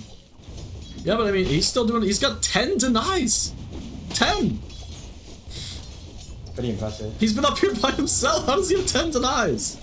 What is going on in this game? He's got 11 denies. Got it. I mean, that's crazy. He's TP gonna come back in from Furion. Than I would have expected, but yeah, I mean, the punish just isn't there. It's crazier because it's just turned nighttime. It's not like it's been nighttime for, 2 minutes and he's been alone, where he's kind of more chilling. Like, it's understandable now, but I don't know what happened. Well, he grabs a DD rune and the level 6. So, he's pretty out of mana right now, so we'll see what he decides to do. Spirit Breaker actually went all the way down towards the bot lane, but he's gonna stop that one. But so see if Koali decides to make any sort of move with this DD, or if he's just gonna hang out in the mid lane.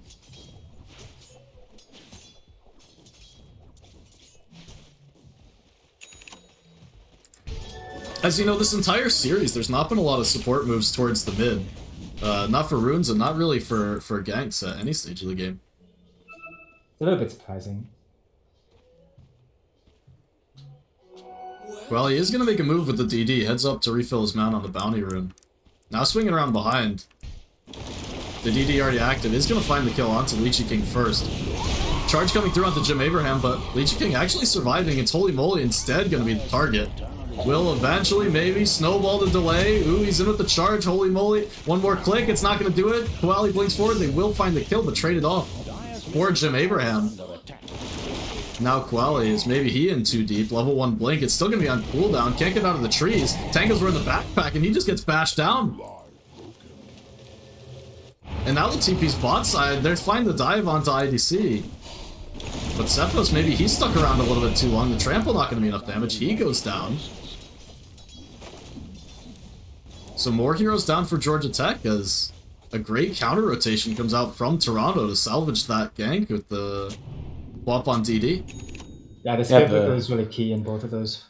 It's insane impact from the Spirit Breaker actually. He was in both side lanes.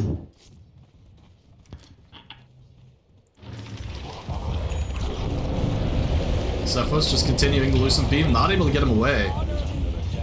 Yeah, I think when Drano was playing this, he was in the jungle at level 5, and I think Yes. it's a key mistake here that led to the staff. Yeah, I mean, at this point with the level 3 trample, you really don't want to be around the primal. Like, you can have plus 1,000 net worth, and that would still happen. Like, Yes. At some point, you just have to. That is part of what I was thinking this kind of lane matchup against Luna. If you're able to get the loosen beam off early, then you can prevent the trample from coming through, but it's pretty difficult to do. You have to kind of anticipate the charge coming through. Not going to do it again. Inkswell, this time going to be off the mark. Did TP back in. This time the support's both going to be coming around, but Spirit Breaker's hanging around, Quap's hanging around the area.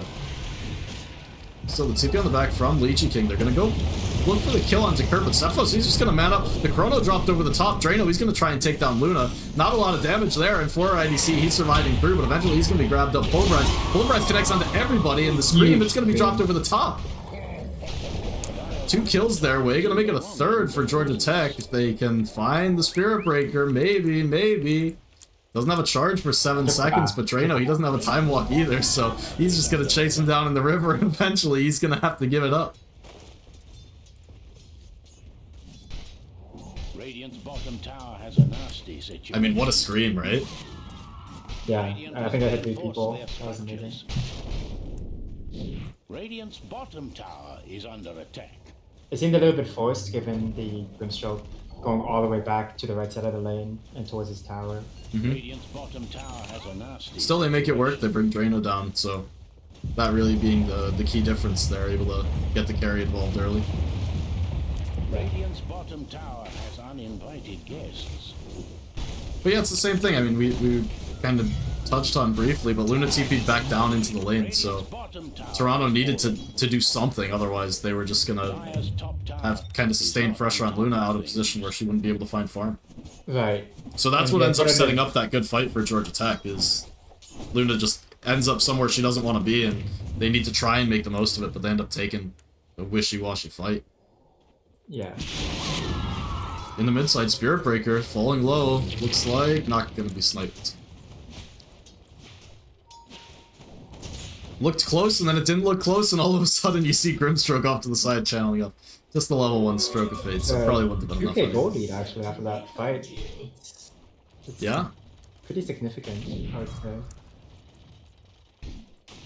Well, I mean, that's the difference between the last game and this one, I think, is you can see just Luna falling down the net worth board because didn't really go to the jungle at maybe an optimal time, so the extra time spent just hanging around the bot lane, even if she's not dying in the fight, you know, it really does wear on you. Right.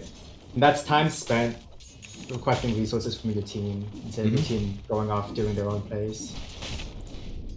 Well, it's a big deal too because, you know, Void is starting to get the farming item online, where Luna, the main time you can build advantage is because you have the inbuilt farming speed. You can go jungle at level 5. You know, that's when you start to accelerate before enemy carry can. And now all of a sudden Drano has Midas, he's going to work towards Maelstrom, and he's going to be able to farm on pace with Luna. So going forward, I don't expect the net worth lead for Luna to really grow substantially unless Faceless Void is pulled into, you know, ganks or other engagements.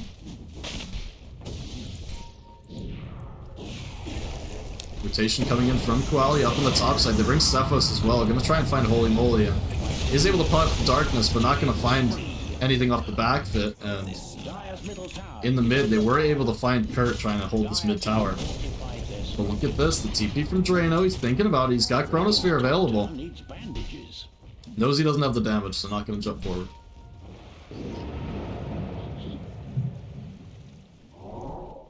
He's thinking about it again, this time at his team. I think that as Night Stalker, your game kind of depends on your first two ult usages, and both times always used the type a lot. Cephos? The Blade Mail doing a lot of damage, Drano. He's gonna find a freebie. Does end up being a 1-for-1. Gonna find the Chrono onto Luna. Does he have the damage? Well, the triple dash isn't gonna hurt. Scream gonna be dropped over the top before IDC. Yes, is finally gonna be brought down. Chicken, though, Chicken in a little bit of a weird spot there, running away from his tower, and will eventually be brought down as well. So at the end of the day, ends up being 3 heroes down off the back of Toronto. They thought they were the ones setting up the kills, but just kind of trickling deaths away instead. Another death for Luna. Is that her 3rd death now? 4th death. Isn't well at the moment. You want as Luna? No, absolutely not. And you can see Cephos now, even though he's got 4 deaths himself, he's been involved in this brawl lane against Luna and is up top of the net worth. Granted, he's up top of the net worth about 100 gold between all 3 dire cores, but this time, maybe bit off a little bit more than he could chew. Showed up on the wave, snowball, still the Blade Mail. Yeah, charge gonna be disrupted this time and will be brought down. Leech and King there to provide the support from behind the tower. It's a good kill. It's pretty hard for him to take this guy down, though. He's tanky.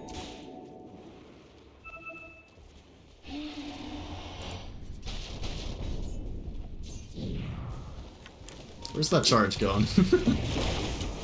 Charging right through. That is actually... It's gonna stop it on the tree. I don't think that was intended. God. No.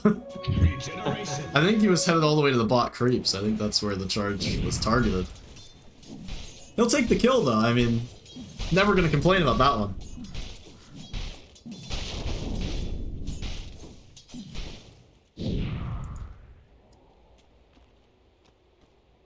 Yeah, Drano farming very well. 7,000 net worth here, 14 minutes into the game.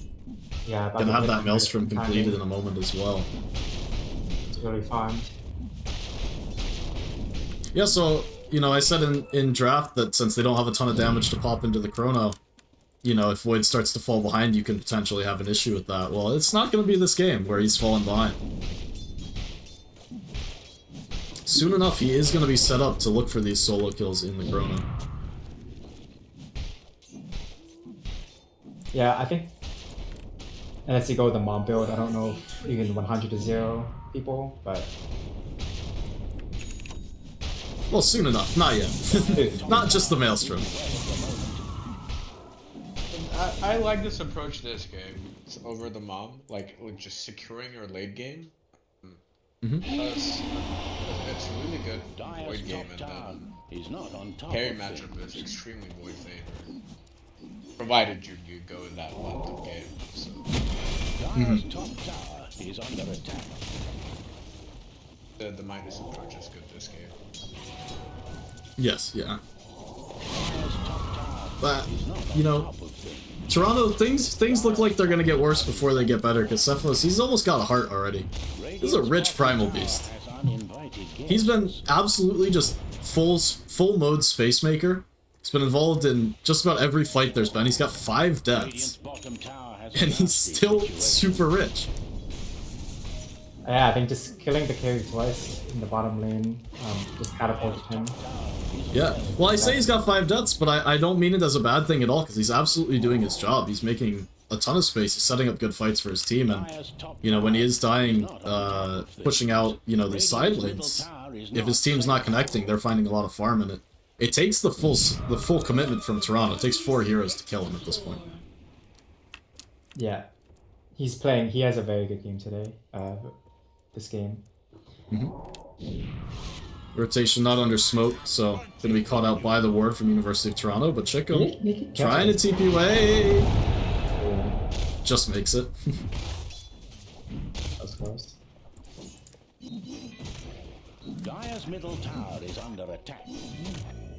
Still, University of Toronto, they're not out of this one by any means. We've been saying how Georgia Tech's playing pretty well this game, but Spirit Breaker working towards the Octarine, and we all know how annoying this hero can be if you give him time to farm waves. They've got the ward set up. He's actually not going to finish the charge to not reveal that ward. But he's got the ward set up. He's got the vision on enemy camps deep, so he'll be able to cut waves later on if need be as well. Yeah, he has the potential to become a monster. Radiant's top tower needs bandages. Dire's bottom tower is in turmoil. And yeah, really, it's just Night Stalker who's suffering. Night Stalker, it's always hard to play this hero if you whiff the first darkness or two, and then you start to fall behind. You're a hero that wants to be on top of enemies, and, you know, he's going to be struggling a little bit in this more defensive, you know, game that Toronto are going to find themselves forced into. Yeah, I feel like Night Stalker is one of those Feast of Famine heroes. And this game's definitely... They're going to look for Drano. They're gonna find the silence on him straight away. That's the fresh Orchid from Lychee King, and Drano, he's gonna go down. Great reveal there. They're looking for more kills here. Yeah, I mean, Kurt's showing underneath the ward. He'll go down. That's gonna be it. This game. I would imagine. They're kind of sticking around in the area. Looking for Koali over to the side. He's gonna blink towards the rune, and will bottle it up, but Orchid gonna be pressed. Not even gonna bother with the haste rune because he's just dead. This is the most valuable Orchid I've seen. He picked up the Orchid and he killed the carry in the mid immediately. 3 kills. I mean, it was a great reveal. You never expect the support Furion to have the more kills going on bottom that I wasn't paying attention to. Luna just dead. So they respawned and just TP'd down and killed off the Luna while the team was mid. Spirit Breaker trying to get away, has the charge, it's gonna get away. Tusk not gonna be so lucky as soon as he comes out of the snowball. So big response from Georgia Tech, just punishing Toronto being a little bit split up as Luna stuck around to hit the tower, I suppose. Yeah, I wasn't aware of your reasoning.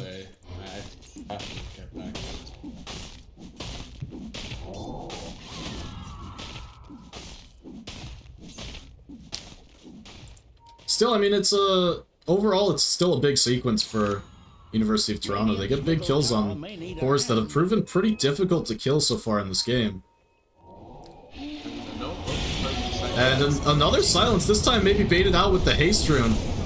Drano with a nice 3-man chrono over the top. It's a slow death, but they will go down regardless. Holy moly, now bashed up. Lychee King trying to TP away, but he'll get bashed. Luna's dead again for somewhere off the map. Is the grave. Yeah, that's the gang squad rolling up. Really good combo coming out from GT, the Grimstroke in the final. Yeah, Jim Abraham was in the area as well. By the extra slow. Dire's bottom tower is on its way further down. Bottom tower had a tragic... But I mean, it ended up being Drano and Koali just team up and take down the entire rest of the team. Dire's middle tower is under fire. Very good discipline to save the haste rune for later play. I think that might have been different. Yeah, I'm not sure. I said he popped it maybe as kind of a bait around the silence. I think it might have just timed out in the model. But regardless, it's gonna be popped. Surprised they were looking to contest here. Holy moly, it looks like he's going to be able to get out of the way. But Spirit Breaker, a little bit awkward, down to the low ground. Drano sees him. There's no Chrono, sure, but he's getting bashed up. Snowball save does come through, but there's no charge. Spirit Breaker trying to get out with another strike, trying to get on the backside, will make his way out, but the support's going to go down. Now it's going to be Holy Moly down as well. That's 2 quick kills for Georgia Tech.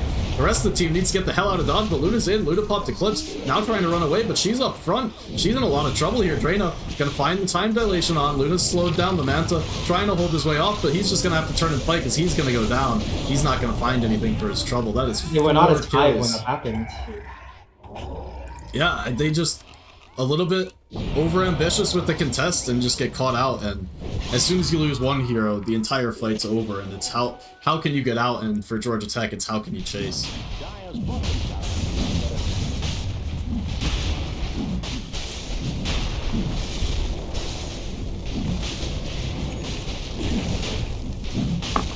I wonder if UFT had a discussion about contesting Roche after the last game. I can't help but think that this was a little bit too much of a forced contest. I think that the Roche is already rarely taken away. I think part of it might have to do with, like you mentioned before, Night Stalker's such a feast or famine hero that just is starting to be a little bit frustrated, gets a little bit behind, thinks that, you know, if you give up Roche for free, you're really not going to be able to play this game on Night Stalker. But they're just far enough behind where it's such a struggle to try and take that fight. I mean, I think in part, like, they know there's no Chrono, they know whatever. It's just a little bit over-ambitious. They're not able to get in properly in that fight. Yeah. I think the it's not set up yet, and the Luna was a little bit like when the fight initially broke out, she couldn't connect just in time because I mean she's got a farm, right? She can't. Little miss coordination coming out, but. Well, this is one game too for Luna that she's not really going to be able to fight until she has this BKB. It's so hard with kind of just the random like miscellaneous stuff coming out. Primal's a big problem with the tramples. There's the Inkswell over the top.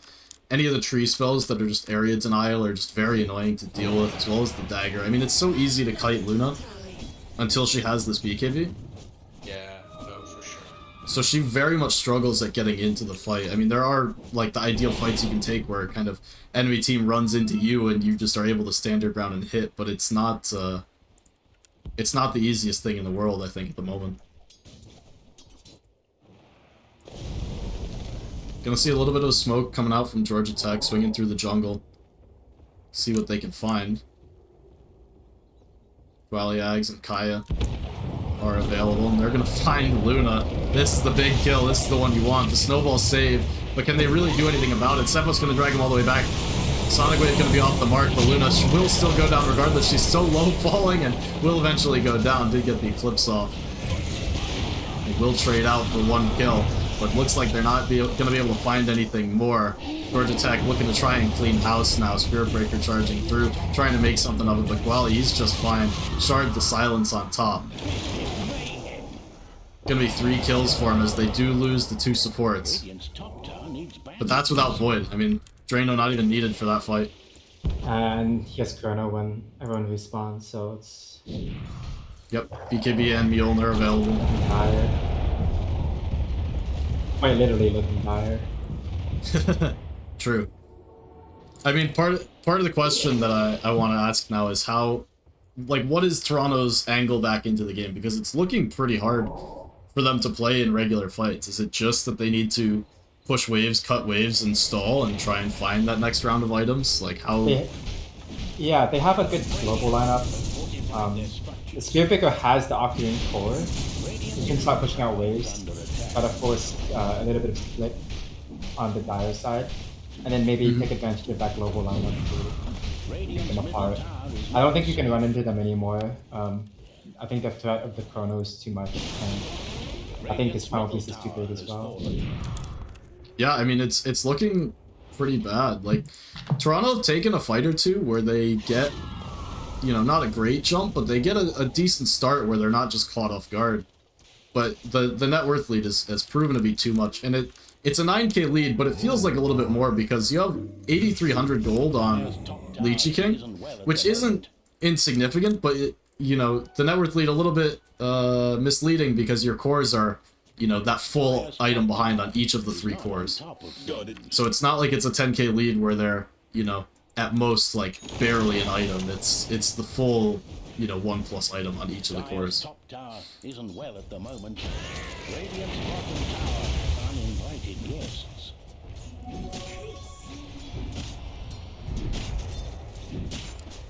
Radiant's bottom tower is under Georgia Tech gonna clean house through that bot tier 2. is under attack. 40 seconds left on Aegis, and looks like Georgia Tech thinking about poking up to the high ground, maybe just to force some TPs back out of Toronto, but happy to make use of the Aegis while they still have it. Gonna force out the glyph. Radiant structures have been secured. Pretty nice play from Toronto there. They do have to use the glyph, but they don't TP any of their heroes back. Holy moly, the Chrono dropped on top of him. He's not going to be able to get out of this one. Anyway, not the best play if they're not able to get the heroes out now, but my point was more they didn't TP the heroes back and get pinned in the base with the Aegis expiring like that. So they are still on the map and finding farm, which is, you know, a big reason why even after the tier 2s go down, they're kind of holding this net worth lead, you know, about even at around 10k.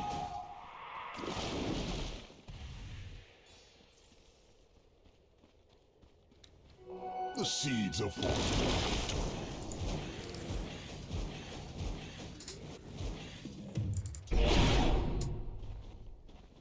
And Luna, it looks like this is the BKB coming out as well. So they've got this window, they have Luna BKB, they're not going to have Chronosphere. And Night Stalker has respawned, it's nighttime. I mean, this might be the time they try and go. Aegis is timed out. Georgia Tech's still rolling through this top tier 2 as they kind of have every right to be up here. Yeah, there's a GD too. I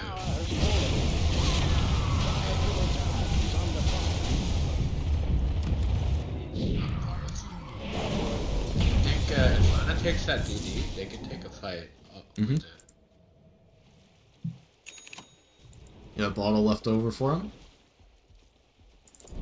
So 50 seconds without the Chronosphere. It's go time. It has to be now. You have to get something.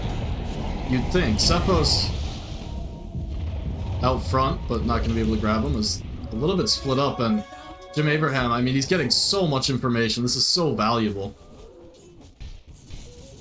And yeah, you have to think if it's not now with BKB Luna with double damage, then, you know, when? Because it's gonna be hard. It's some great vision out from Georgia Tech, by the way. They see this entire rotation. Drano swinging over. They know they have him caught up on the high ground, and Luna's gonna be caught out. Not able to get the BKB off. Will just go down. There's no buyback. I mean, that's 53 seconds on the deck. It's gonna be Spirit Breaker as well. The Rock Throw caught him. Yeah, and he's gonna be caught out. And he's gonna be killed off. I mean, that just might be it. Oh, There's no creeps. There's no creeps. They have cut waves though. That is true. There's always coming yeah. in. No, backdoor wasn't on for some reason. I don't know why backdoor wasn't on briefly.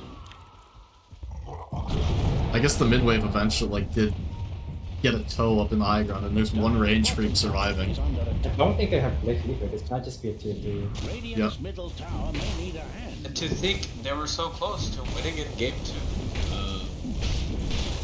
Yeah, I mean now really might be when you start to feel that game too, because you know it's very real.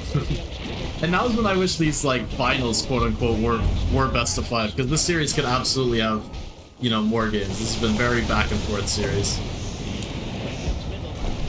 So they get the tier 3, they get the melee racks, and with University of Toronto spawning, they're going to back out together as a team. They do have Chronosphere available, and Drano, he's going to think about it. He jumped in, but maybe just got out on the backside. Able to pop the BKB half HP, and now he's going to turn, grab both the supports in the Chronosphere, but Luna on the outside going to try and put as much damage as she can onto these heroes, but not going to be able to do it. They're able to kite her out. Luna now just stuck in the middle of everybody. Drano going to be able to turn around. Drano sees them, fighting through the Manta Illusions, now finds the real one, actually jumps away.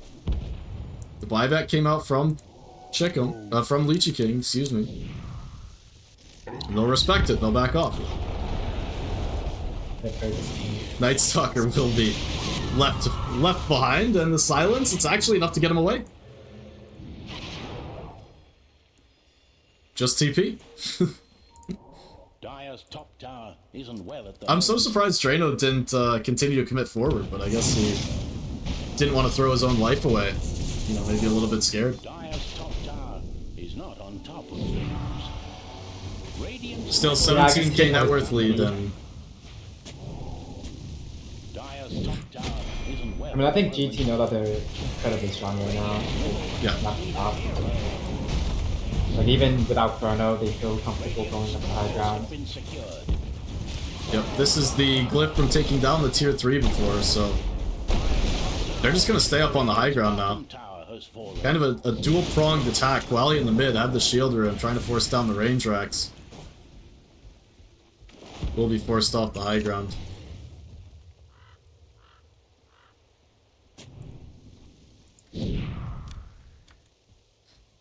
Yeah, it's gonna take some like massive blunder for UFT to come back. Yes. It's like it would have to be like a 5-man wipe into like on top of like the third Roche kind of play. Yeah. We're used to Spirit Breaker kind of continuing to find farm in these positions, so you know, in this kind of game I'd be expecting Spirit Breaker to actually be out farming Luna by some considerable margin, just because it's harder for Luna to get out onto the map than Spirit Breaker, because a lot of the times it's not even worth chasing the Spirit Breaker around the map as he pushes your lanes, because he's so slippery and so hard to find. Yeah. But he's, you know, he's poor, I guess. I mean, he's not poor relatively speaking, just it's kind of like in a lot of these games where we've seen Spirit Breaker be so dominant. It's in games like this where you're behind and all of a sudden this hero has like 23,000 net worth in 30 minutes, and you wonder, how did this happen? Yeah, and I Luna think a just lot caught of out in Mizrune and Jim Abraham, both stalking him through the trees.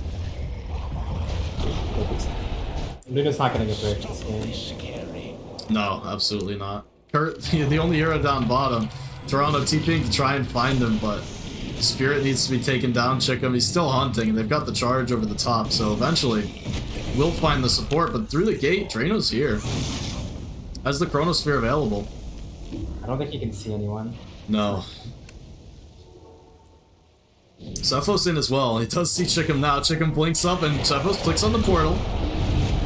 Still able to find the Tusk on the backside. Pulverize. Gonna hold him in place long enough.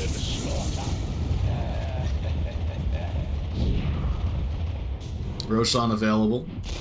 Georgia Tech not fooled by Night Stalker Nighttime. Roche is on the bot side. I've been fooled by that before, actually. I'm always like, I feel like I'm always the guy in pubs like, guys, let's take Roche. It's daytime. It's down bottom, and people just run the wrong way. What do you mean? It's night. It's dark out.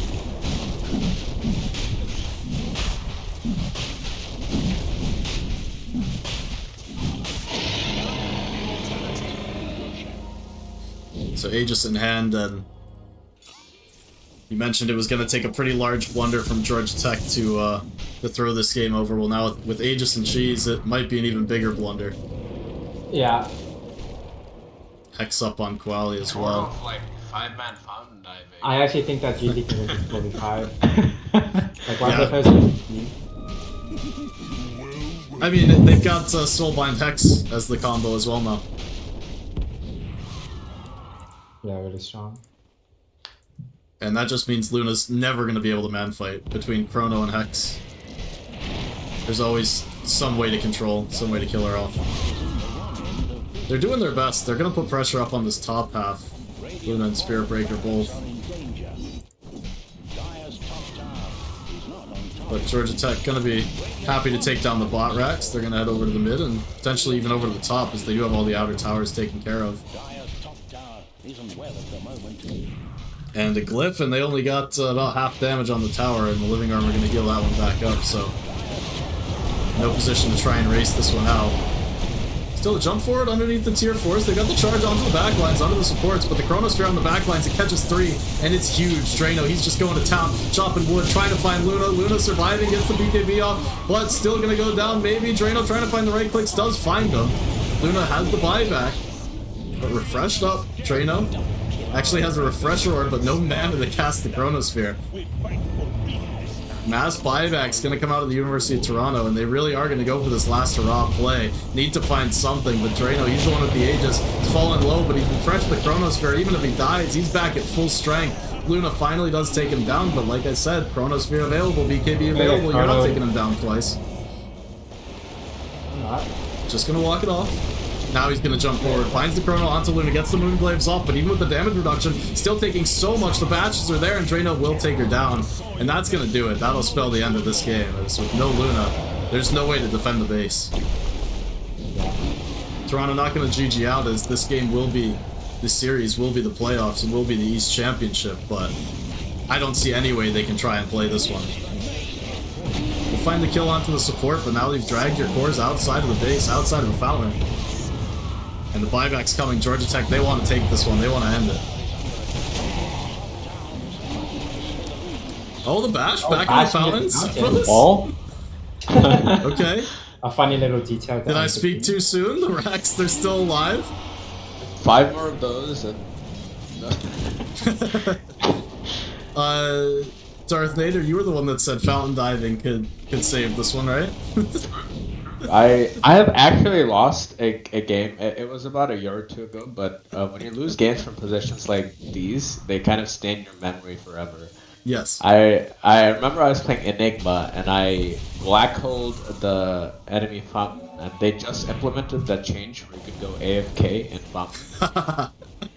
So I killed myself, and then my team followed suit. They also went into the fountain and we lost the game. Then you just lose. I'll remember first game I ever played at Northeastern, with the Northeastern guys. We like owned the game, whatever. Went fountain diving. I was playing PL.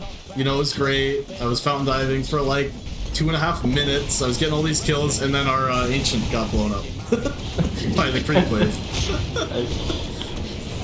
Going on the backside, Toronto, they're trying to make it happen, and they find the supports on the back. Drano, he's trying to turn, trying to find Spirit Breaker, but Grimstroke now falling low. Kurt struggling with the Sonic Wave. It's going to bail him out. Holy moly, able to heal up, able to get off to the side. Drano now, he's in. He wants the Mega Creeps. BKB is going to try and TP, and there's no cancel for this one. Tusk can't get up in time. Very well played. Yeah, commits for the Megas, and it's Good going to be the effort, safe play. Still, Holy Moly wants to try and find more, but Cephos, he's such a hard target, he's just going to turn around with the Pulverize. Grabs the kill for himself. Koali now, maybe caught, maybe still hit by the charge. Now he's stunned up. Chain can't get the blink off. He goes down. Cephos, now he's the only one alive. Left in the middle of 4, but Drano, he's on his way back. Has Chronosphere. He's invis as well with the Trickster Cloak. He's going to find the jump. He's going to find all 4. Hits the Chrono just on the 3, but has the refresher. He's going to pop it. Now he's going to look for Luna. Going to turn, going to jump. Finds the Chrono. There's the second one. Gets the kill, triple kill, make it an ultra kill. 1 buyback available, and then Night Stalker. Perfectly learned Chrono. I'm really proud of the boys. They brought it back from it looked like a terrible situation in game 2. And the mental resilience to come back like that. The way they did this game. One buyback they had does come out, and Drano thought about respecting it, now going to walk back forward as the BKB, going to look for Lychee King, and with the jump forward from Cephos as well, takes him down. Just Night Stalker versus the world now. We'll have Tusk in 3 seconds, but still not going to be nearly enough. Luna dead for 24, tier 4 is getting bashed down. GG going to be called, and Georgia Tech going to take the series 2-1. As... yeah, it really was just uphill for Georgia Tech. Game 1 was rough. Game 2, you know, rough until it wasn't. And then Game 3, just the Georgia Tech show. 16-1, they end up on the reverse UFP pipeline that you were talking about. They poorly in Game 1 and then do really well in Games 2 and 3. Yeah, I mean, but no Toronto, disrespect to EFT. They played really well all games. It just didn't come together in this last game. Yeah. Many simple things just didn't click. But I guess Toronto, they kind of messed with what was working, because they were losing game ones and then coming back and back ending the series. Well, this time they came to play game one. I mean, they were absolutely dominant game one, and then just Georgia Tech able to clean house. Yeah, I mean, really, Georgia Tech game two, that was the main one they want. It really looked like they're not comfortable playing a Luna strategy, and I would suggest to not go out of your comfort zone, especially in the very last game of the season. You should definitely go what has worked for you the entire season. Gonna see if I can get Drano in. Yeah, we should have a winners interview for sure. That's what I'm looking for. It's hard to do with the whole team, so I'm gonna add Drano as he really did carry this back half of the series. But I'm not sure if I've added him. My Discord is not so happy. 4 members means that I definitely have not add. There we go. See if we can't get him in here. Hello, hello. Hello. Hello. There we go. Drano's in. Congratulations, Drano. Thank you. I can't stay long. I have to finish assignment 2 at 12. Oh. Out of the Dota and into the assignments. I have to finish just to graduate. Quite important. All right. I can stay for 5 minutes though. Yeah, you get the quick 2-question interview. That's all I'll say. So I do want to know, because we talked about it pretty extensively, what the kind of mood in the room was after game one, because I think Toronto off to slow starts generally in these series, and you guys not really accustomed to losing. I mean, what was that blow like? Because that game looked a little bit rough. I think the team was pretty demoralized during the game, but afterwards we just realized we have to ban a couple heroes. The most important being Wraith King, because it pretty much prevents you from 1v9ing any game. You can't pick like PA or some ultra carry and do anything. And so once you eliminate that, it's a lot easier. And I think game two, Spear was a little down. We were pretty down bad like mid game, but then I think a couple team fights they fed. And it's overextended, and we snowballed that, and yeah, we're here now. Yeah, no, it was a pretty crazy series to watch. We're kind of used to in NACE seeing a lot of one-sided matches, so this was a pretty great series to have as this East Coast final. Wrapping up the official NACE league, I mean, I'd love to hear your thoughts on this series, but kind of in the league context as well, like how this season has played out for you guys. Yeah, I mean, this entire season, I don't think there was many teams that gave us very strong competition. So this Toronto game was very fun to play. It was very refreshing to have good competitors. Yeah, that's awesome. So I've been doing the cast today, joined by a couple of Georgia Tech alum guys who know the team, or at least knew the team how it used to be. So love if you guys have any good questions to ask for current member. Alan, you go first. What do I have to ask a question, or can I just should I say a comment? Yeah, you could say a comment. Something he can respond to. I think it's very fitting that your chronos in the mid lane were very close to a certain chrono a couple years ago. But I think that the Drano chrono meme is put to rest once and for all. You silenced all of the haters. You've had a series of 5 or 6 very good chronos in a row. Very well played game theory. That's all I wanted to say. Do those thoughts go through your mind of the Drano chrono? I didn't even know this was a meme until now, but yeah, they call it the Dranosphere. Yeah, there's a picture. I don't know if someone can find it. Someone could send in the NACE. Well, this was from I think when I first started playing for our team as a carry, and I was around Divine skill then. So yeah, I mean, maybe even lower. I don't. I've gained a lot of MMR since then. So. So you're not worried about picking Void and I'll call them officials then. Actually, I'm really worried about picking the hero because I don't play it much. It used to be one of my most like stable heroes. Nowadays, I pick it when there's nothing else to pick in pubs.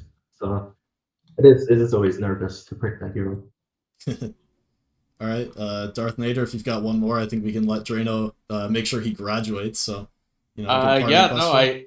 no, I think we've pretty much covered everything. So I just want to congratulate him again for bringing it back from what seemed like pretty dire situation in game two. So good job, and yeah, you should really you should get started on your assignment, man. I don't want to hold you up too much longer. GG. All right, yeah, thanks for joining us, Drano. Thanks for sticking around. We're gonna hopefully set up some grand final this week, next week for you guys and the winners of the West Coast game we're gonna have later. But thanks for joining on the interview. We'll make sure to reach out and get that series scheduled soon. Yep, thank you. All right, go make sure you graduate. Kurt has some. Kurt will give better answers than I will. Thank you. See ya. Yeah, let's get Kurt in here quickly. I think I've got him added as well. Actually, my food is here, so I'm probably gonna head out. Sounds good. Yeah, thanks for joining me. for sure. Always love having people around. So it was fun. Yep. Awesome. Thank you. All right. Bye. Let's see if we can't get Kurt in just quickly before we go to the next.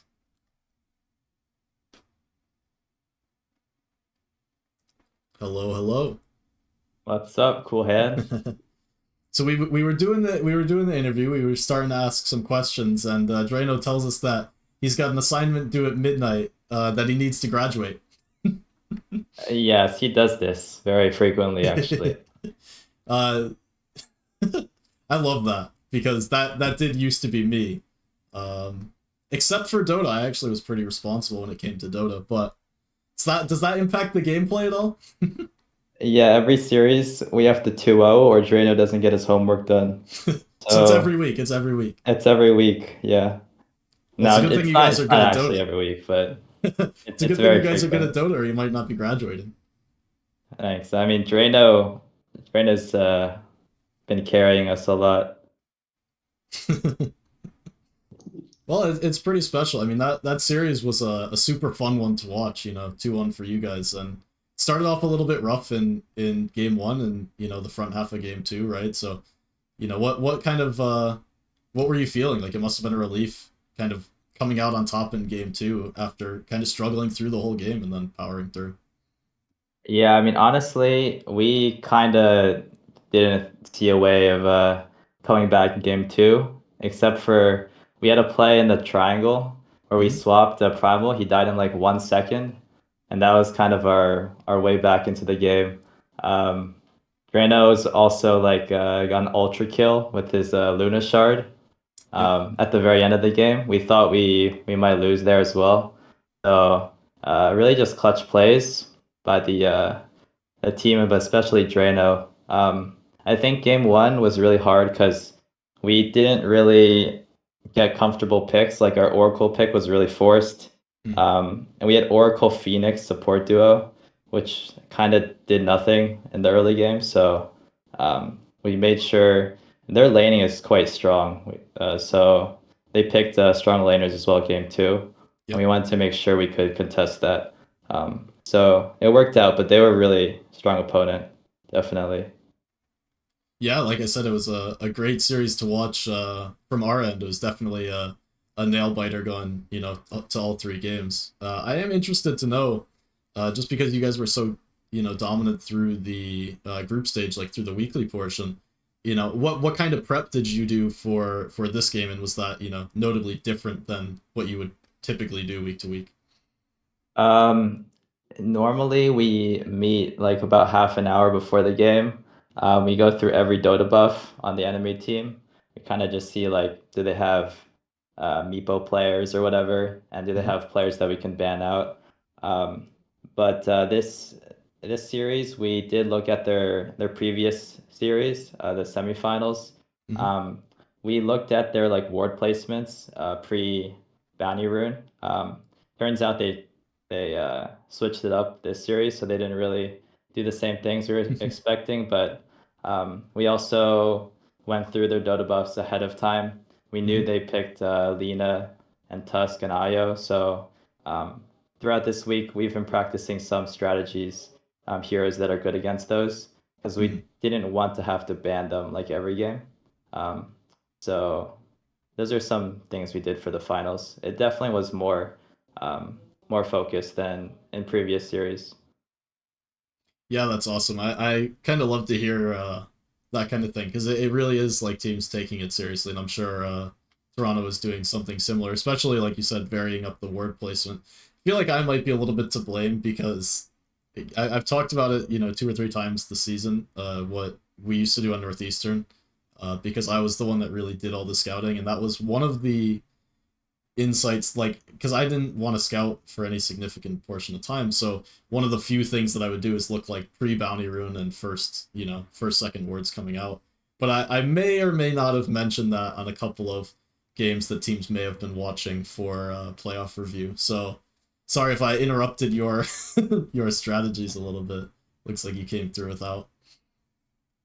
Yeah, I mean, I really appreciate your casts. I think it shows a lot that all the teams are really like following you, and that's not something that like we had in the previous season. So thank you for being so on top of the whole NACE, the whole season, giving us some great content to watch. So appreciate it. Yeah, thank you. No, I appreciate that. I think this season's been, the most regular that I've done this. It's been a lot less sporadic, so it's been, a lot of fun, and I'll be looking forward to doing next season as well. But kind of last thing I've got is just like, expanding on that, your general thoughts for, the entire season. So not maybe the playoff run, maybe, the group stage, but just overall like thoughts on the league this year. I think it was interesting. I think maybe the skill gap was a little too much in the regular season. The playoffs I felt were pretty exciting. Um, but yeah, I don't know if there's a way to fix it. Maybe have like an upper and lower league, but it feels like a lot of the games in the regular season are very one-sided. There's not much like risk for the top teams as far as getting into playoffs and stuff. And there's this thing with the East and West not being able to play each other. Um, Yeah. but overall, I think the teams really there were some really good competition this year. I really enjoyed watching the playoffs, especially like University of Toronto's first series where they lost game one, I think. That Yeah, in was like 70 crazy. minutes or whatever it Yeah, was. there were some really almost upset performances pretty frequently. So yeah, I really enjoyed watching this season and playing it, and hope we can maybe improve upon it next season. But overall, it's been great. For sure. Yeah, Darth Nader, do you have anything? Yeah, I had a quick couple questions. First of all, congratulations, Kurt. I'm very relieved personally that you guys could bring it back from what looked extremely, extremely dire in game two. What I wanted to ask is, what are the team dynamics now? Like, it's been a while since I've moved on, but how would you say like the communication kind of differs? Like, who does a lot of the shot calling, or who does the macro strategy in game? Who keeps Um, everyone in check, kind of? yeah, I would say all of us do a little bit of shot calling. Or it's more like all of us communicate frequently about what we see in our lanes and stuff. As far as like play by play, like let's smoke this way, let's do Roche or whatever. It's almost always Drano, or we ask like should we do this, and Drano says yes or no. But and some more like high level stuff like should we play here? What is our like game plan within the next like over 5 minutes? Jim Abraham Williams is really instrumental in that. He's like really good support player, has a good vision of the game, and with warding especially, a lot of the calls are his. So me, Johnny Boy, and Quietly, we make like a few calls like go on this guy, or someone TP'd somewhere, maybe we can smoke or something. But as far as like the last person to confirm any plays, it's usually Drano. He talks a lot even when he's like farming. Yeah, and I agree with that. I've played a lot of games with Drano, both in the official setting and pub settings. We've sniped each other, played party games, and I do really admire that about him. Is he's a very talkative carry player, and I wish carry players talked more. Because I really need to know how you're doing and what it is that you need to succeed. So yeah, thanks for the answer. And maybe one last question I had is a bit of I'd say like an emotional question. Those moments in game 2 where you felt like the game was slipping away.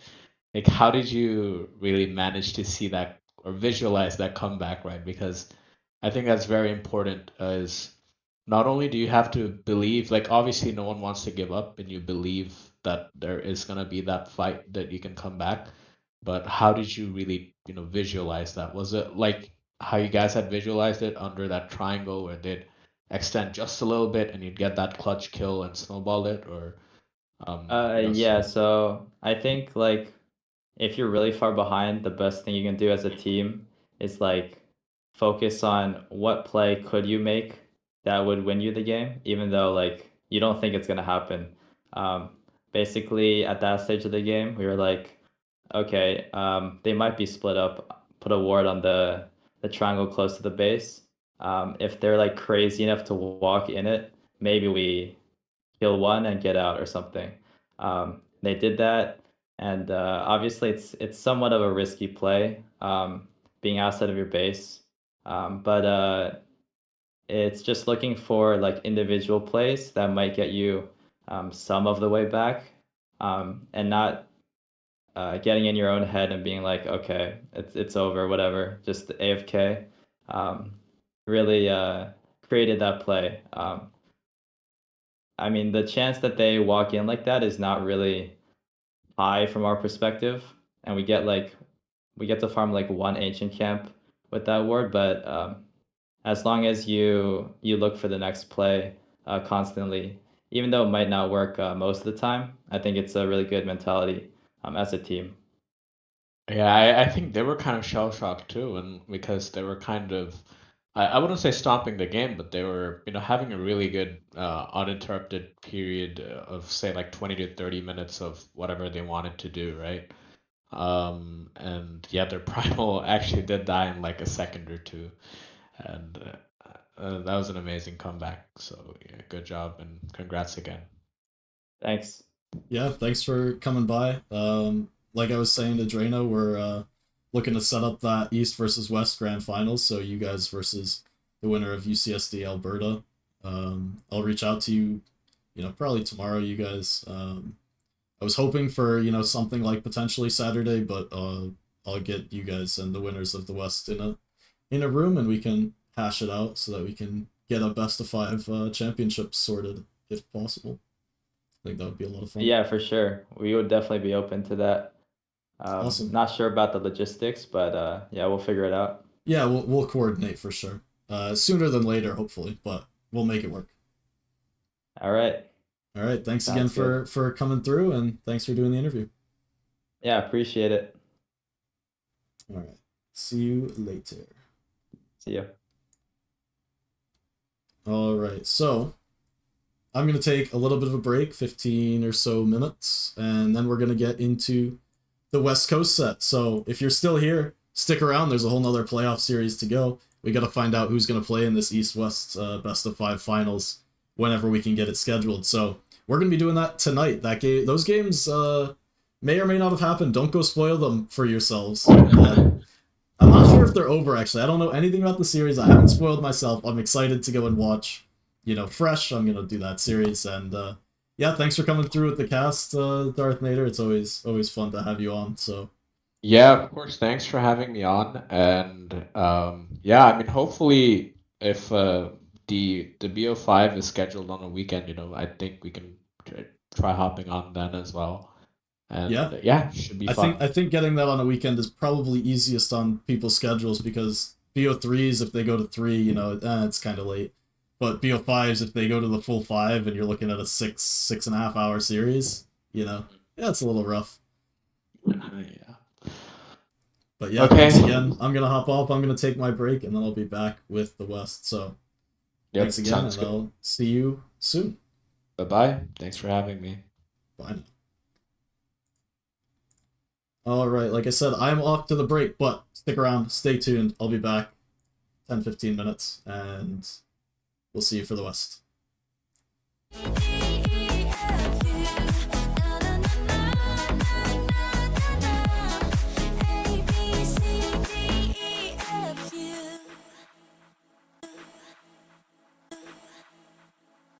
Baby, calm down, calm down. Yo, this your body, put in my heart for lockdown, oh lockdown. Yo, you sweet like phantom, phantom. If I tell you say I love you, no day for me younger, no younger, no tell me no, oh, oh, oh.